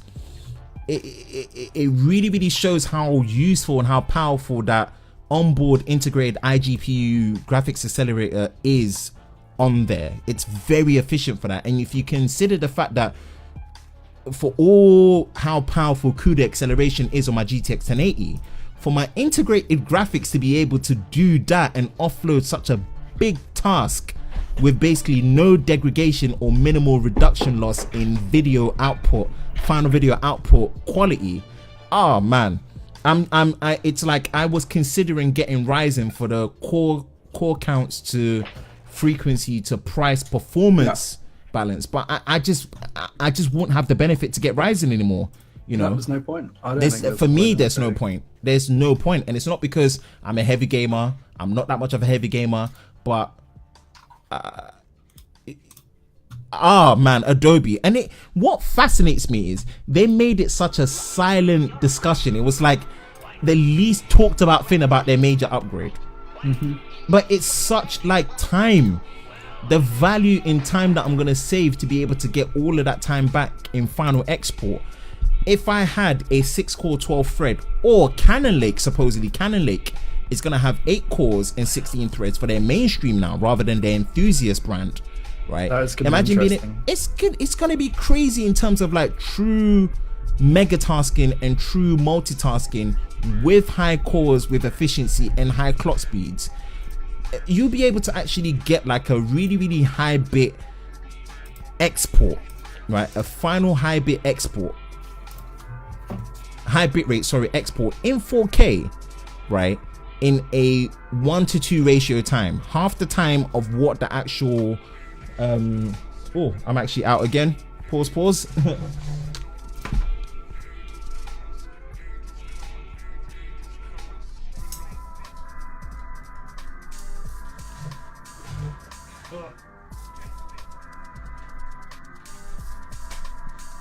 Yeah, so going on what Ben was saying now, with the ratio of live kind of the video to the export, is that back when I was using Final Cut Pro on my QuickSync based Mac, they had it was basically amazing. It was just the fact that you could, even with laptop hardware, you could release or rather render a 4K video at like 1:1 ratio, and this is getting extremely close for something. And remember, Premiere Pro and After Effects are leaps and bounds more powerful, in my personal opinion, and more robust. Much more robust, much more flexible.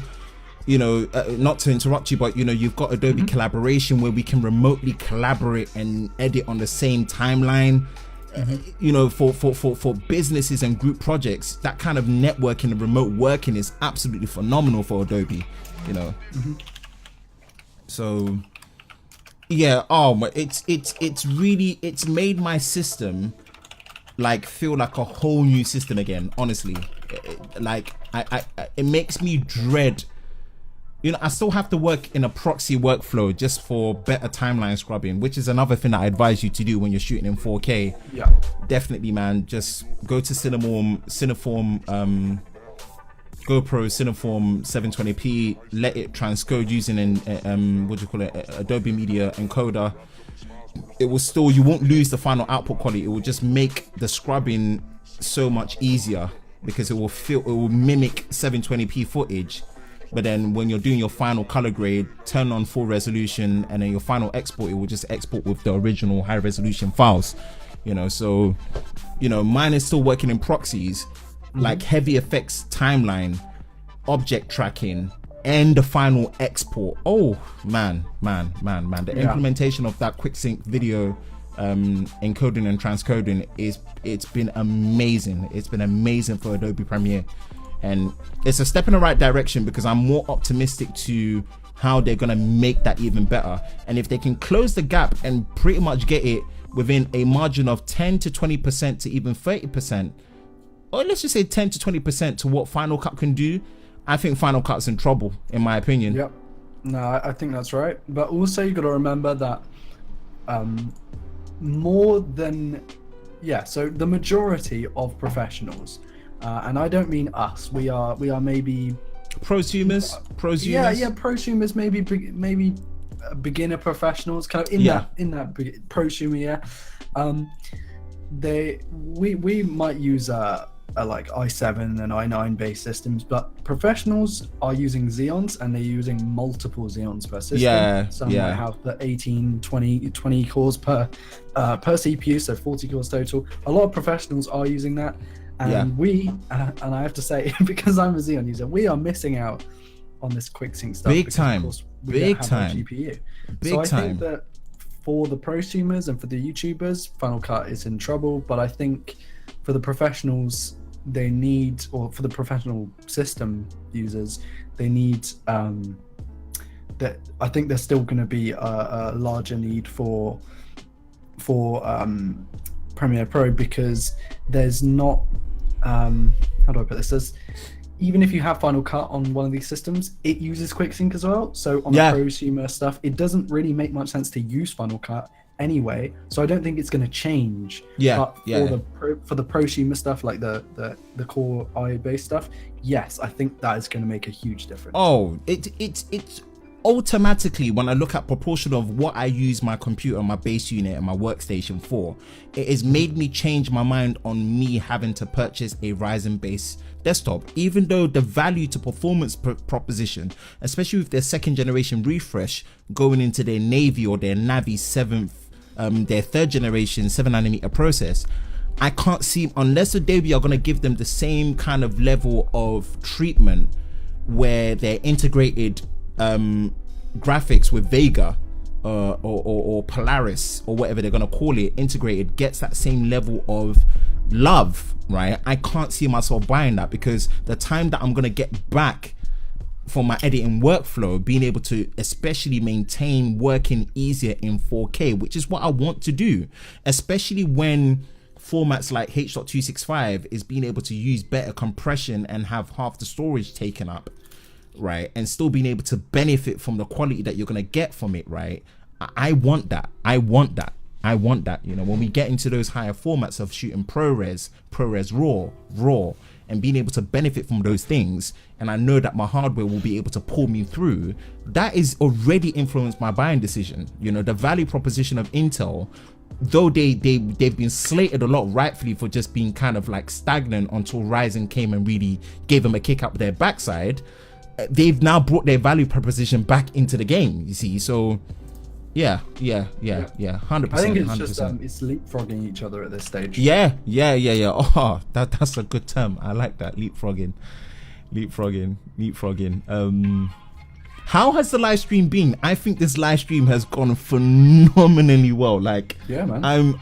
I'm just that impressed with how my iPhone 10 has been able to tether with no heat problems at all. There's been no buffering issues. The 1080p 60 frames a second has been absolutely crisp. Because Periscope wasn't working, I actually upped the bitrate to like 8 megabits per second or 8,000 kilobits per second. So you should be getting a higher stream quality coming back when it processes on YouTube afterwards as well. It's actually been streaming on Twitch. Again, I've not even done Twitch properly. I just put basic settings and just let it do its thing. It's working on Twitch like a friggin' charm. So I'm even more excited to actually pay more attention to Twitch and making sure that that is also an avenue that is getting more live streaming love. We'll figure out Periscope. Hopefully we can get Periscope working next time. But yeah, no, in terms of us as a content creator, with the new upgrades that we've got coming through, I'm excited I'm just excited to create again. You know, I'm really just excited to create again, and not just create in terms of just videos. I'm after just pulling off this live stream with what we've done, I'm actually genuinely ready to step up my live stream into 4K. You know, ultra high definition. I'm really excited to be able to do that. For the A6300 coming in, it can actually externally feed out via the HDMI and get a clean 4K signal, which you can't do on any of the Canon hybrid shooters, not even on the 1DX Mark II. So just let that sink in. £6,000. Okay, a couple of things. Yeah. One is Sup Paul Tech, who's just joined the, I'm not sure, I don't know what you call it, like the chat kind of thing. Yeah. He said, "What's up?" So I said, "What's up?" And you know, when I was watching that EPOS Vox video, he said that the Z1 does not output 4K over the HDMI. It only does it internally. Yeah, so the E1, the E1, the small pocket micro four thirds one, yeah, he was saying that it doesn't, and I think that's right. That won't be the problem for the E2. The E2, which is the cinema one for 2000, that won't be a problem. It actually has an SDI adapter. It has a clean HDMI out. It's got Ethernet built in. You can get Wi-Fi adapter for it, so you can actually, you know, live stream straight away. So those problems won't be there. I think it makes sense that at the price point of $250 from B&H, where, you know, if you get it and you import it, it will cost you $180. For all the internal recording it does, it's still very impressive. And I'm still very much, because I'm doing all these live streams and stuff, I might still get it as a secondary camera to kind of stick somewhere, because it's just so small and pocketable. And so yeah, no, he I did investigate that, and yeah, it doesn't externally, but for the size, crispy A6300 is going to. Oh yeah. I'm so excited. It makes me genuinely excited to invest in an external recorder like an Atmos, Ninja, Inferno, or Shogun, because those are just awesome. It's just awesome. Come on. Yeah, they're great, and you get the benefit of an incredibly high quality external field monitor as well. And this is what I mean about for that value, right? Minus rolling shutter, every other thing that you can negate and fix on the A6300, you can actually use that for a very, very long time in terms of video production, right? Compared to a Canon hybrid shooter. And this is where my problem is with what they're doing, that you have to get into their cinema series to be able to benefit from that. And remember, like I said to you, that even the 1DX Mark II to me does not make sense of videography, because what I've noticed from it is it is just a very expensive, really, really, really good 1080p video camera. That's actually what people use it for. I don't see no content creator that has a 1DX Mark II touching 4K. I've never seen none of them touch it. I know one person who touches it, and his name is David Lane, but he also, because he had the 5D Mark IV, thinking that the 1DX Mark II was going to do something different with the motion codec. JPEG. Yeah, but obviously it doesn't, and I think that he is regretting that. He loves the colors, but he moved from an A7S Mark II. So I mean, yeah, and this is my point. And I think it's stupid. I think it's stupid. Sorry, I think it's stupid. Like if you could negate all those problems with 4K external recording, I would forgive it a little bit. But it doesn't do that. It doesn't. So I'm gimped unless I'm favored more for photography. If I'm getting that more as a videography camera, you've just, in my opinion, minus the dual pixel autofocus, minus the color science, yes, it has ridiculously amazing 1080p quality in terms of the bit rate. For 24 frames, 30 frames, 60 frames, and 120 frames a second, the bit rate is phenomenal. The quality is phenomenal, right? But my argument is it's still 1080p. No, not for £6,000. I'm sorry. No, I can't. Coming from a videographer's mindset, it really just bugs me when I see people make those buying decisions, and I'm like, come on, man. It's just not wise.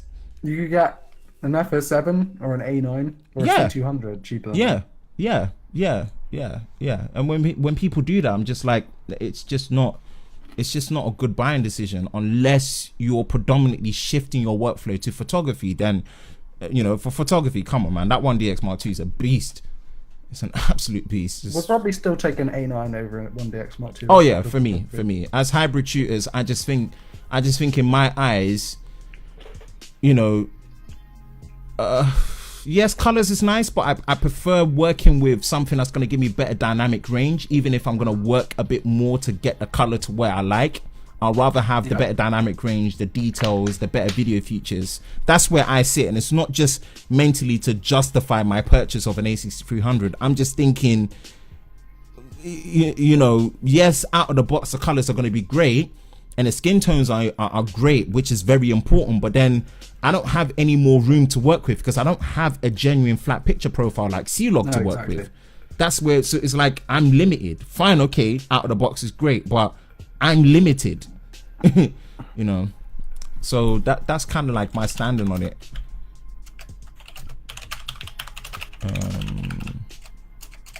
I think you're making Ryan. I think you're making people hungry with your pizza. It's so nice. Oh, I love that. I love it. Love it, love it, love it, love it. Absolutely. You guys should take a break. It's been 3 hours already. No, we shall not have a break. We are going.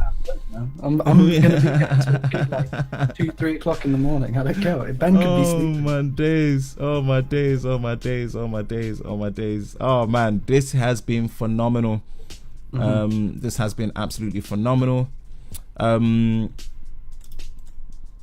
Let's take some questions, and if there's anyone that's actually dropping any questions, I'm going to check my live stream to see if there's anyone talking about anything. Champion said he's hungry. Dude, if you're hungry, go eat. I'm going to eat after. I do want photography for want to do photography for GCSE. Dude, your glasses hurt my ears. Oh man, it's so funny, so engaging. Love it. I think that brushing on the topic for GCSE, a lot of my friends who did photography at GCSE level haven't touched the camera since, because it's a lot of book work. Because I did creative media, which incorporated a lot of photography. Yeah, it was a lot of book work. It was a lot of, especially nowadays, there's more theory and more editing. So if you really want to learn how to do, I don't know, because in school my teachers never really taught me a lot. They kind of gave me the the framework, and then I went and just YouTube is such a good tool for that. Yeah, it is. A lot of the people that I know who are photographers and cinematographers didn't do photography at school, and they just picked it up as a hobby, and they found it a lot easier to ease into it, because you don't have that pressure to do it to do an exam or anything like that. So but you enjoy it through the feel and just knowing what the process is. Yeah, for sure. Yeah, Matty Hapoya from Travel Fields, or previously known as Travel Fields, he pretty much said that in one of his live streams, that he was actually going to be a qualified doctor, and he actually did, he's got a theology degree in the end, but for those 2 things that he did, he ended up being into videography and for photography, because he just went through the process of having to do like wedding videos and wedding gigs and stuff, and it just kind of broke out to be where it is right now, where his partner is Peter McKinnon. And if you don't know Peter McKinnon, then get to know. He's one of literally the most explosive content creators that has come onto YouTube in a long time. So 100%. That's a good point. That's absolutely a good point. Holy pizza, I want one. You guys should take a break. What PC do you use? Alienware with SLI configuration with GTX Titan XPs. Crazy. That's the Maxwell Titan XPs, I'm guessing, right? That's insane. Yeah, wow. So this is kind of like, again, just thank you to the audience. Thank you everyone over at the LoverOfTech family, as well as the LoverOfTech family, with the Tech and Chill Show Unplugged, with this live collaboration with Ryan and myself, Ben. Again, this will not be the one and the only time. I'm looking to hopefully do a round table. I'm gonna force Ben into making a WAN show just for us two. Oh, dude, the fact that I'm test piloting this on Twitch is testament to that being something that should happen, right? To answer Braden, I have, how many phones do I have? There's a difference between have and own. Yeah. I think I may have, let's see, I have the Note 4, the OnePlus 3, the LG G2, a couple of old Sony phones, a Nexus 4 and a Moto Z.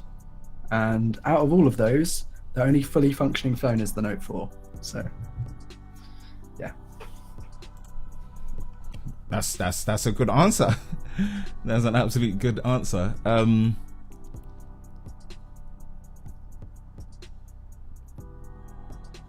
Yeah. I think from my side,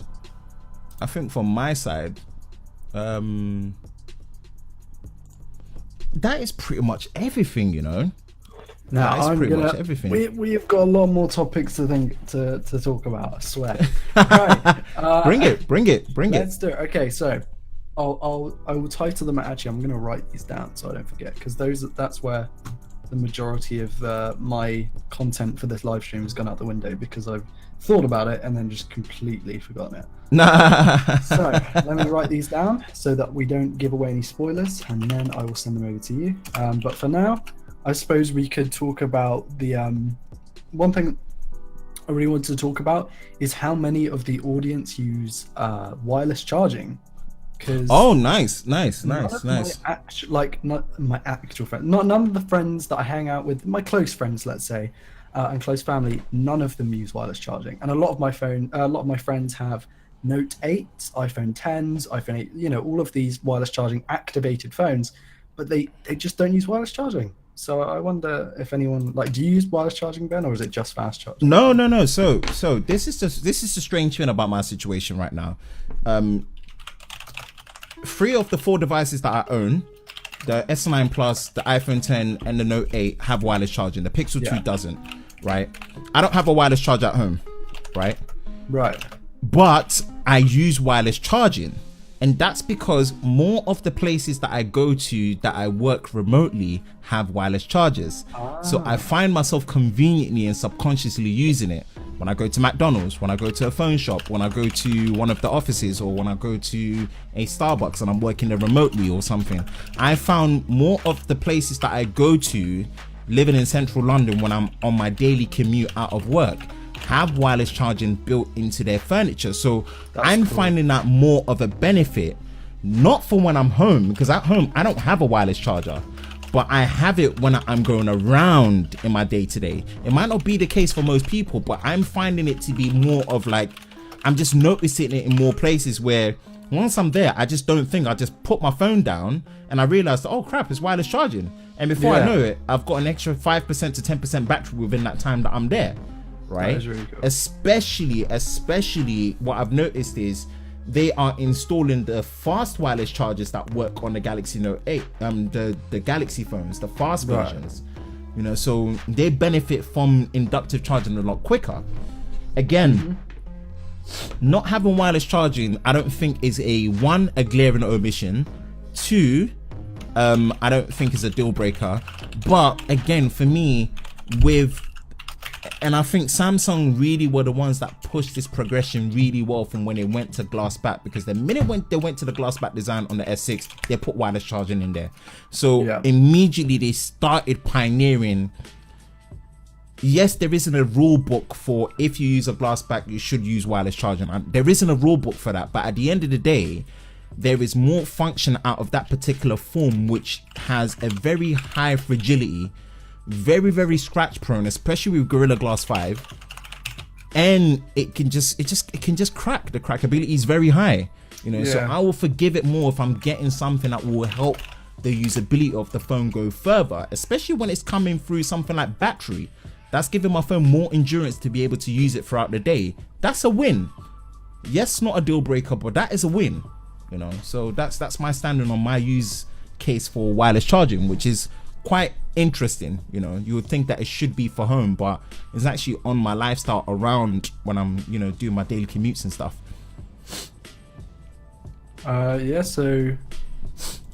We have a couple of people in the chat saying that they use wireless charging with the S7, weirdly enough, S7 and S7 Edge. Yeah. When I had that phone, I never used wireless charging. Not because I didn't want to, but I suppose I didn't have the opportunity to go and buy a wireless charger. I suppose that's probably why I don't use it, is because it doesn't come in the box or anything. Yeah. And I don't tend to buy accessories for my phone. So exactly.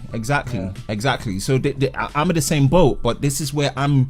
My biggest pro for it is actually, you know, places around that are implementing it. Your restaurants, right? Yeah.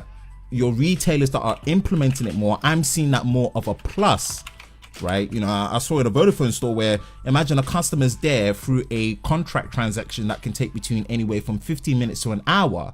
Imagine just being able to put your phone on the desk while it's wireless charging while you're interacting with someone. Within that time, you hadn't have to worry about, do you have a cable that I can use to actually charge my phone? Do you have a plug outlet? It's just lay there and it's charging your phone, you know, and you're in a store. I think that's probably a really, actually, I'd never thought of that before. That's a really good use of it. Yeah. Because it's in a phone shop, so it's kind of more likely to happen. Yep. So I've seen customers that are waiting in a phone queue, but they're sitting down, and where they're sitting, there's a wireless charger next to them. They've put their phone there. Their phone is charging. They've not had to mentally remember they don't have to mentally remember to get a cable, ask for a cable. It's just, okay, it's there, my phone supports it, let me lay there. My phone at least is going to charge while I'm waiting for someone to see me. My battery life is not going to be as low. Once I finish what I'm doing here, I can get on with my day. I've got more battery. But yet they probably don't even have a wireless charger at home. That to me is the biggest. If more places that you go to have wireless charging, that's where the win and the appeal for wireless charging is, not necessarily for home. That's the angle that I'm coming from. No, I agree. And I think it's a lot easier to implement those because, one, they're more seamless, and two, when you integrate cables into places, it's easy to, and I know we're in the world where this happens, but I hate to see that it's always being vandalized. Some are being cut off, some are just being ripped out, whatever. When you have a wireless charger, it's usually embedded into the surface, and it's a lot easier to get away with people, trying to pull that out or try and steal it. That's kind of where I challenge people to embrace wireless charging more, especially these companies that are just using glass for the sake of aesthetically nice looking phones. Your Honor 10s, your Huawei P20 Pros, your HTC U12s. I get what you guys are doing with glass, and it looks phenomenal. Like, I remember when I saw the Honor were doing their launch of the Honor 10 in their pop-up stores, in one of the 3 stores, and man, the shimmery effect on that glass, it looks amazing. But I'm like, it's so light, and I'm scared it's gonna crack. I'm not getting any extra function out of this. So this is where I'm coming from that retrospect, that maybe not for home, because maybe the package of the wireless charging pad is so big, right, that it may not really help in terms of things like your carbon footprint when you're actually packaging the device and whatnot. Fine, I get it. But I think in more places that people go to, right, your coffee shops, your restaurants, the more you can put wireless charging in these places, the more of a win I see it. And that's where it's been a win for me, where I actually use wireless charging every day, not at home, but when I'm out and about, so that's where people need to see the benefit of that in that way, not necessarily, I don't use it at all at home, so I don't see the benefit, so. Yeah, no, I agree. I sent you over a list of what do you call those topics? If you want to, like, if there are some there that I've mentioned that you want to save for another time, then just let me know. Otherwise we can, there are so many there. I invite you to pick one, and let's go. Okay, so there's 2 in there that I really want to touch on. I think one we've really hit the benefits of already. Our future plans for collaborations. So I definitely want this Tech and Chill show to really be not just for myself, but to really bring everyone into the conversation, really bring everyone into the conversation. And again, like I said, I want there to be a tech roundtable. I want this as much as possible because the tech news world is so really fast paced and so many things happen. I want this to be something where if we can pull it off at least every fortnight between me and Ryan, it would be great to bring our communities together to really kind of bring that kind of polar opposites, but still on the same wavelength.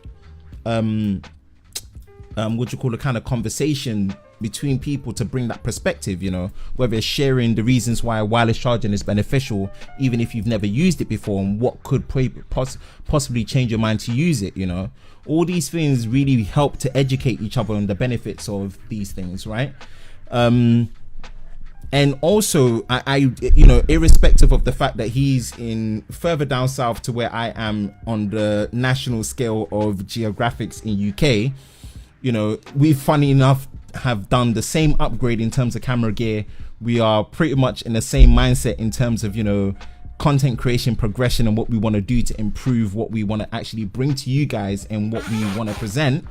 You know, I really want us to come together and actually do collaborations where we're both on camera with each other in the same location. Yeah. And I think we'll discuss what we can do with that. So we'll have to get me an Apple box to stand on, because I'm very sure. It can work, man. The magic of camera framing can make you look taller and me shorter. The camera slanted. Yeah, so that we could work with that. We could work with that 100%. So yeah, future collabs is definitely going to be seeing more Tech and Chill Unplugged live show collaborations without a shadow of a doubt. Again, even making it much more better in terms of replay watchability. I'm hoping that Ryan will be able to get something like an Elgato Cam Link very soon, or a Blackmagic Intensity Pro 4K capture card, so we can actually upgrade this live stream quality to 4K for you guys. Ultra high definition is something I really want to bring. It really makes it much more engaging, get the production value up, and also make the rewatchability and replay value much higher for anyone else that wants to engage after. So we have a larger reach and audience. So that is definitely one of the plans, or one of two or few plans for collaborations in the future that we have. How does that sound to you, Ryan?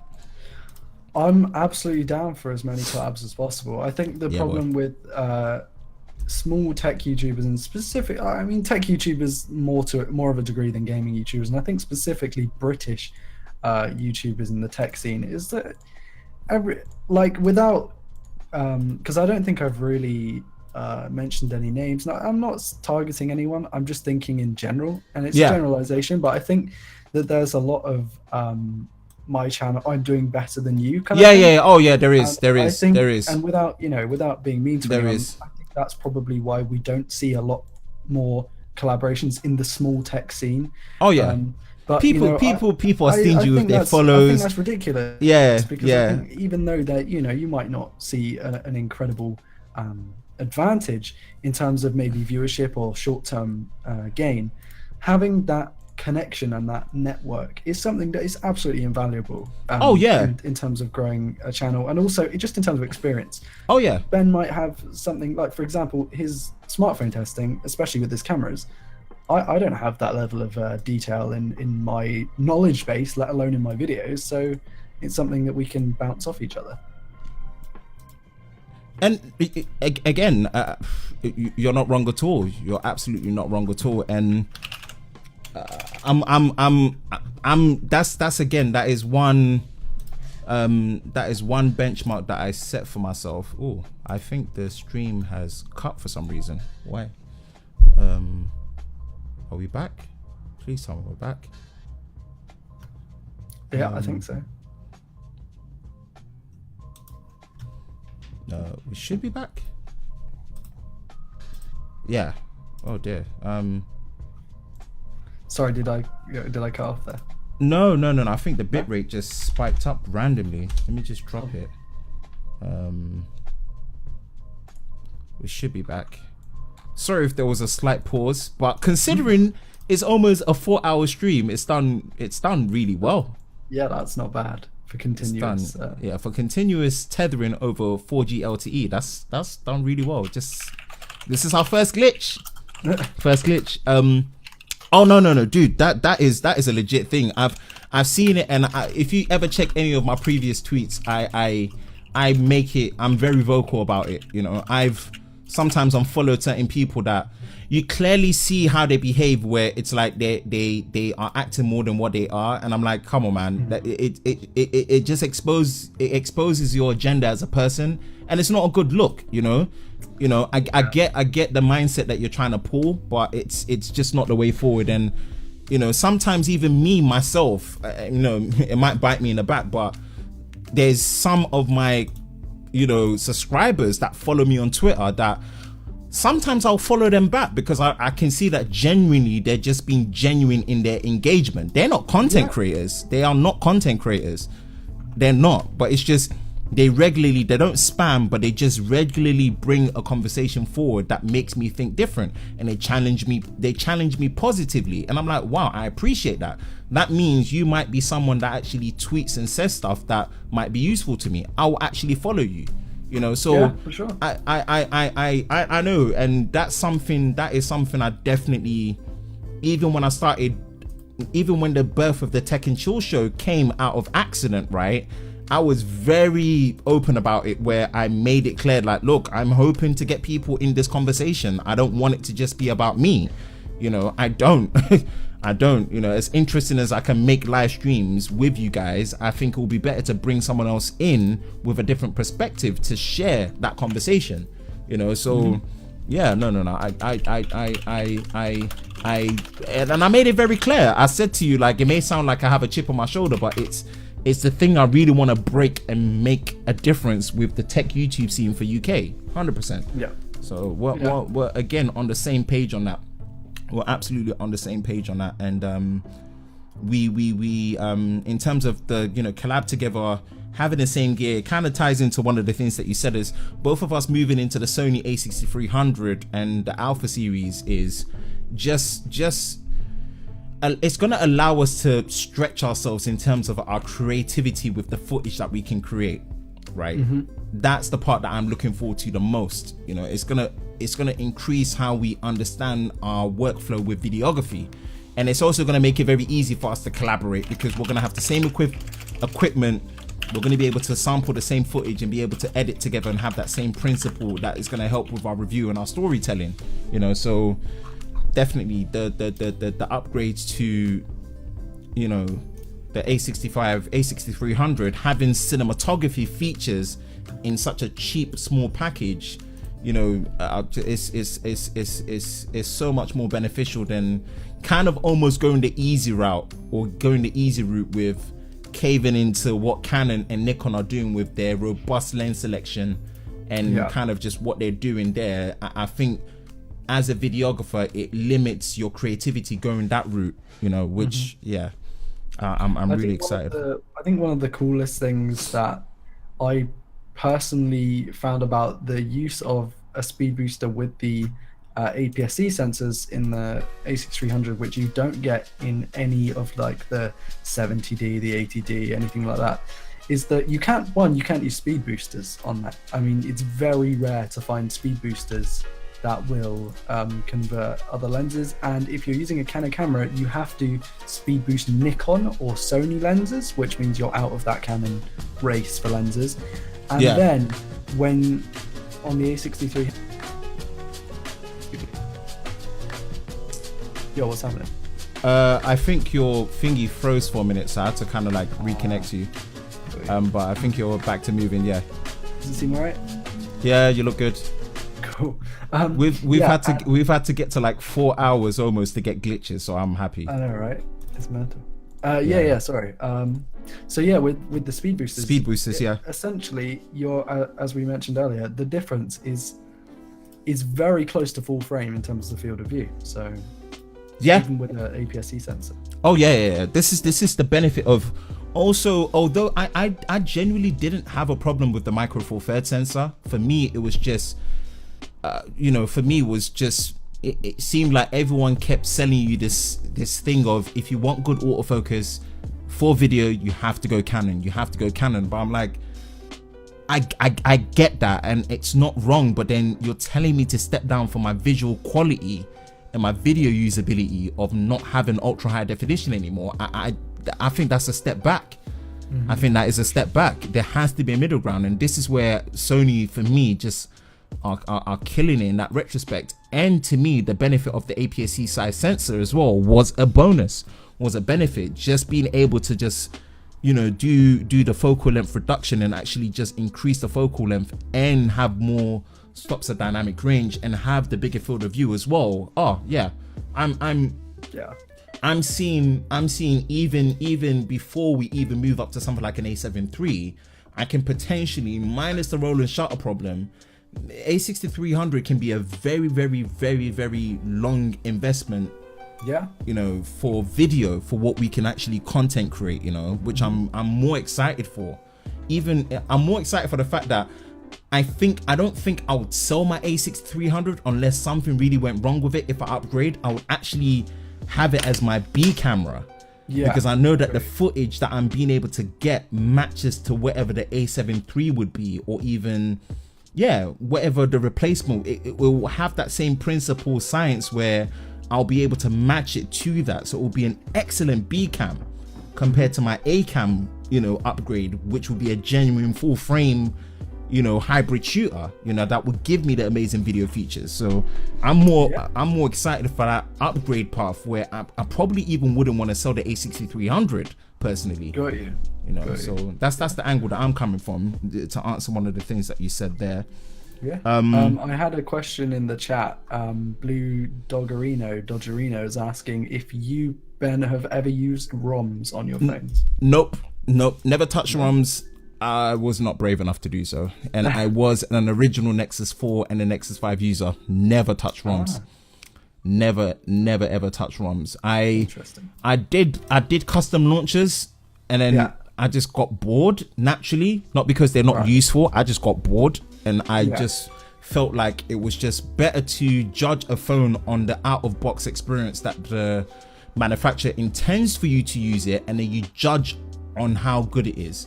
So I'm one of those where I'm kind of against people that will probably review a product or a phone that is not stock Android. They don't review what the UI is based on and judge what's good and bad about the review. I disagree with. Sorry. Oh no, it's cool. No, I didn't realize that as well. Apologies. Oh no, it's cool. It's cool. I personally disagree with most reviewers. That's just my opinion, that you get these phones and you're like, okay, I'm going to I didn't even bother using the skin because I automatically think it's bad.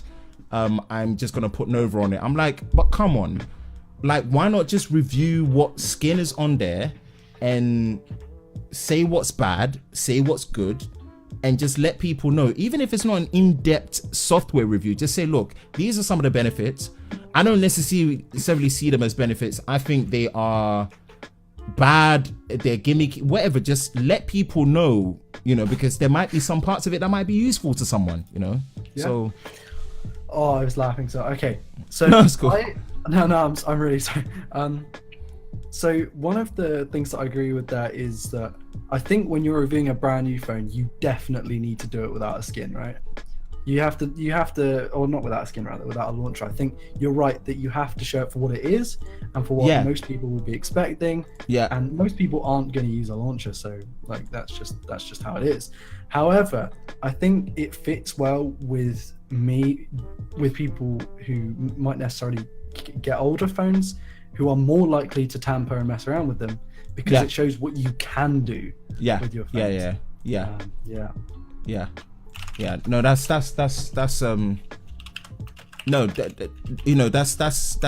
that is my answer to ROMs, and why I never really touched ROMs. I just wasn't brave enough. I didn't feel like it was worth my time and investment. But I did understand why people did it, because obviously in terms of optimization, it could also improve battery life. It could actually, it kind of told Google what they needed to be doing in terms of feature sets for their Android upgrades as well. And it's very similar to jailbreaking. I was big into jailbreaking, so it's kind of like a very similar principle, where a lot of the features that Apple have pretty much got through, even something as basic as mobile tethering, it came from the jailbreaking community for Apple to implement into iOS, So those kind of things are why, I didn't really dabble with ROMs, but I definitely got the appeal. 100% got the appeal. I agree with.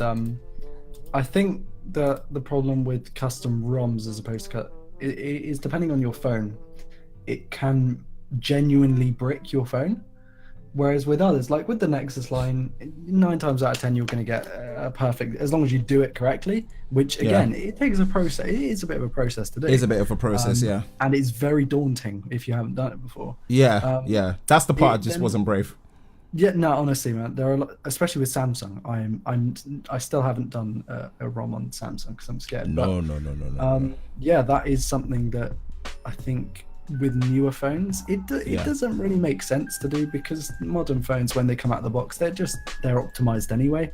Yeah. So yeah. The only brand new phone that I'd probably put a ROM or a launcher on are the Chinese Xiaomi and LG phones that don't have what do you call app drawers and stuff like that. I have to have an app drawer. It's just it's just by principle. I agree with that. So yeah, no, that's my standing on it. Some of the other stuff I actually want to save for later.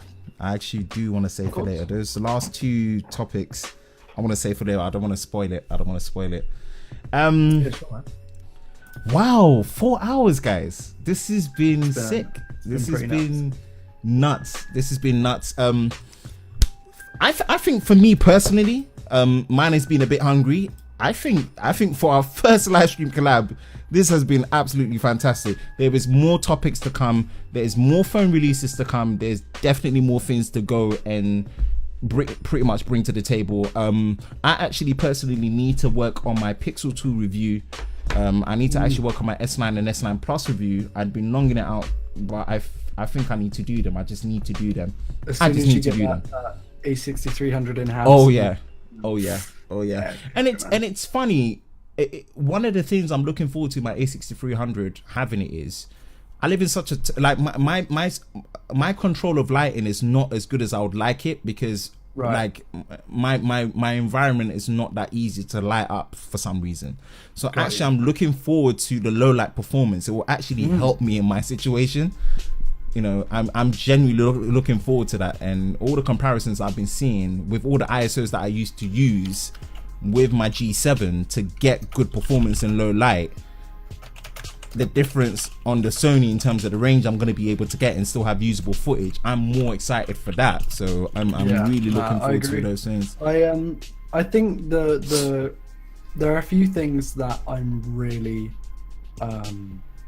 I feel because of the way I was brought up that I'm really good at, I don't know what the word is, but like making the most out of stuff, but not necessarily in the conventional sense. For example, the other day, I don't know if you saw that shot that I put on Instagram of the RX100.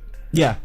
I took my Note 4, downloaded like a flashlight screen thing, so you can change the color of a solid screen and it will almost become a little torch, like a little softbox. Okay. Yeah. Then I used a clamp that came off of a selfie stick, put that on an arm, which I put on a friction mount, and then I put over the top of it.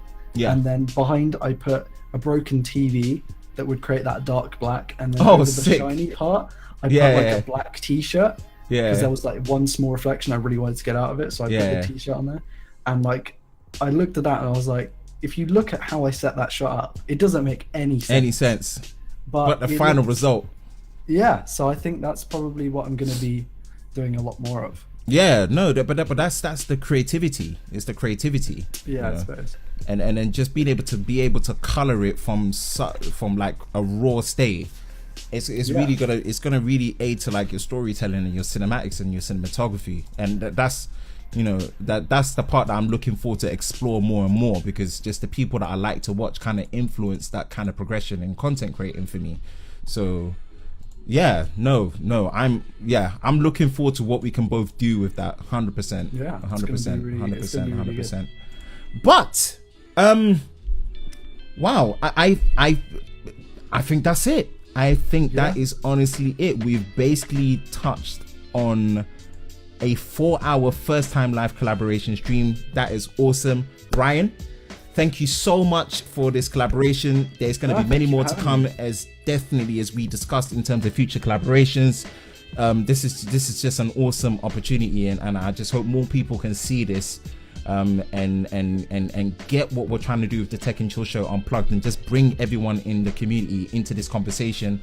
And definitely want to pull off a roundtable one and just get people's perspectives on all the different things that they relate to differently in tech. You know, some of the people that I enjoy, you know, don't actually even review smartphones. They just review lots of accessories and how the accessories help them.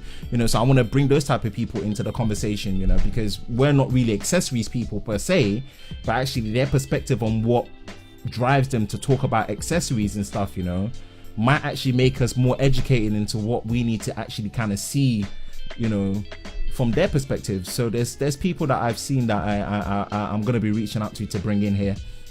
But yeah, that's about it. That's about it. So I don't think I have much more to add. It was definitely a really cool stream. I think we need to do this a regular thing. I think maybe like a spin-off of the Unplugged series, like where it's just us two, or have more people and make a big thing of it. I don't know, man, it's your show, but I'm absolutely on board with anything you want to collaborate. Oh dude, it's our show, man. It's our show. It's good. I'm ready. Awesome. Again, we are signing out. Ryan's gonna be muting out, and I'm gonna close this out. And I wanted to say a big thank you to all of you guys for coming in today. Thank you so much again. Definitely, like I said before, man, make sure that you subscribe to both our channels so you can get up to date and content that is always up to date, fresh. Again, thank you for tuning in to the Tech and Chill Show Unplugged for the first live collaboration between me and Ryan from LoverOfTech.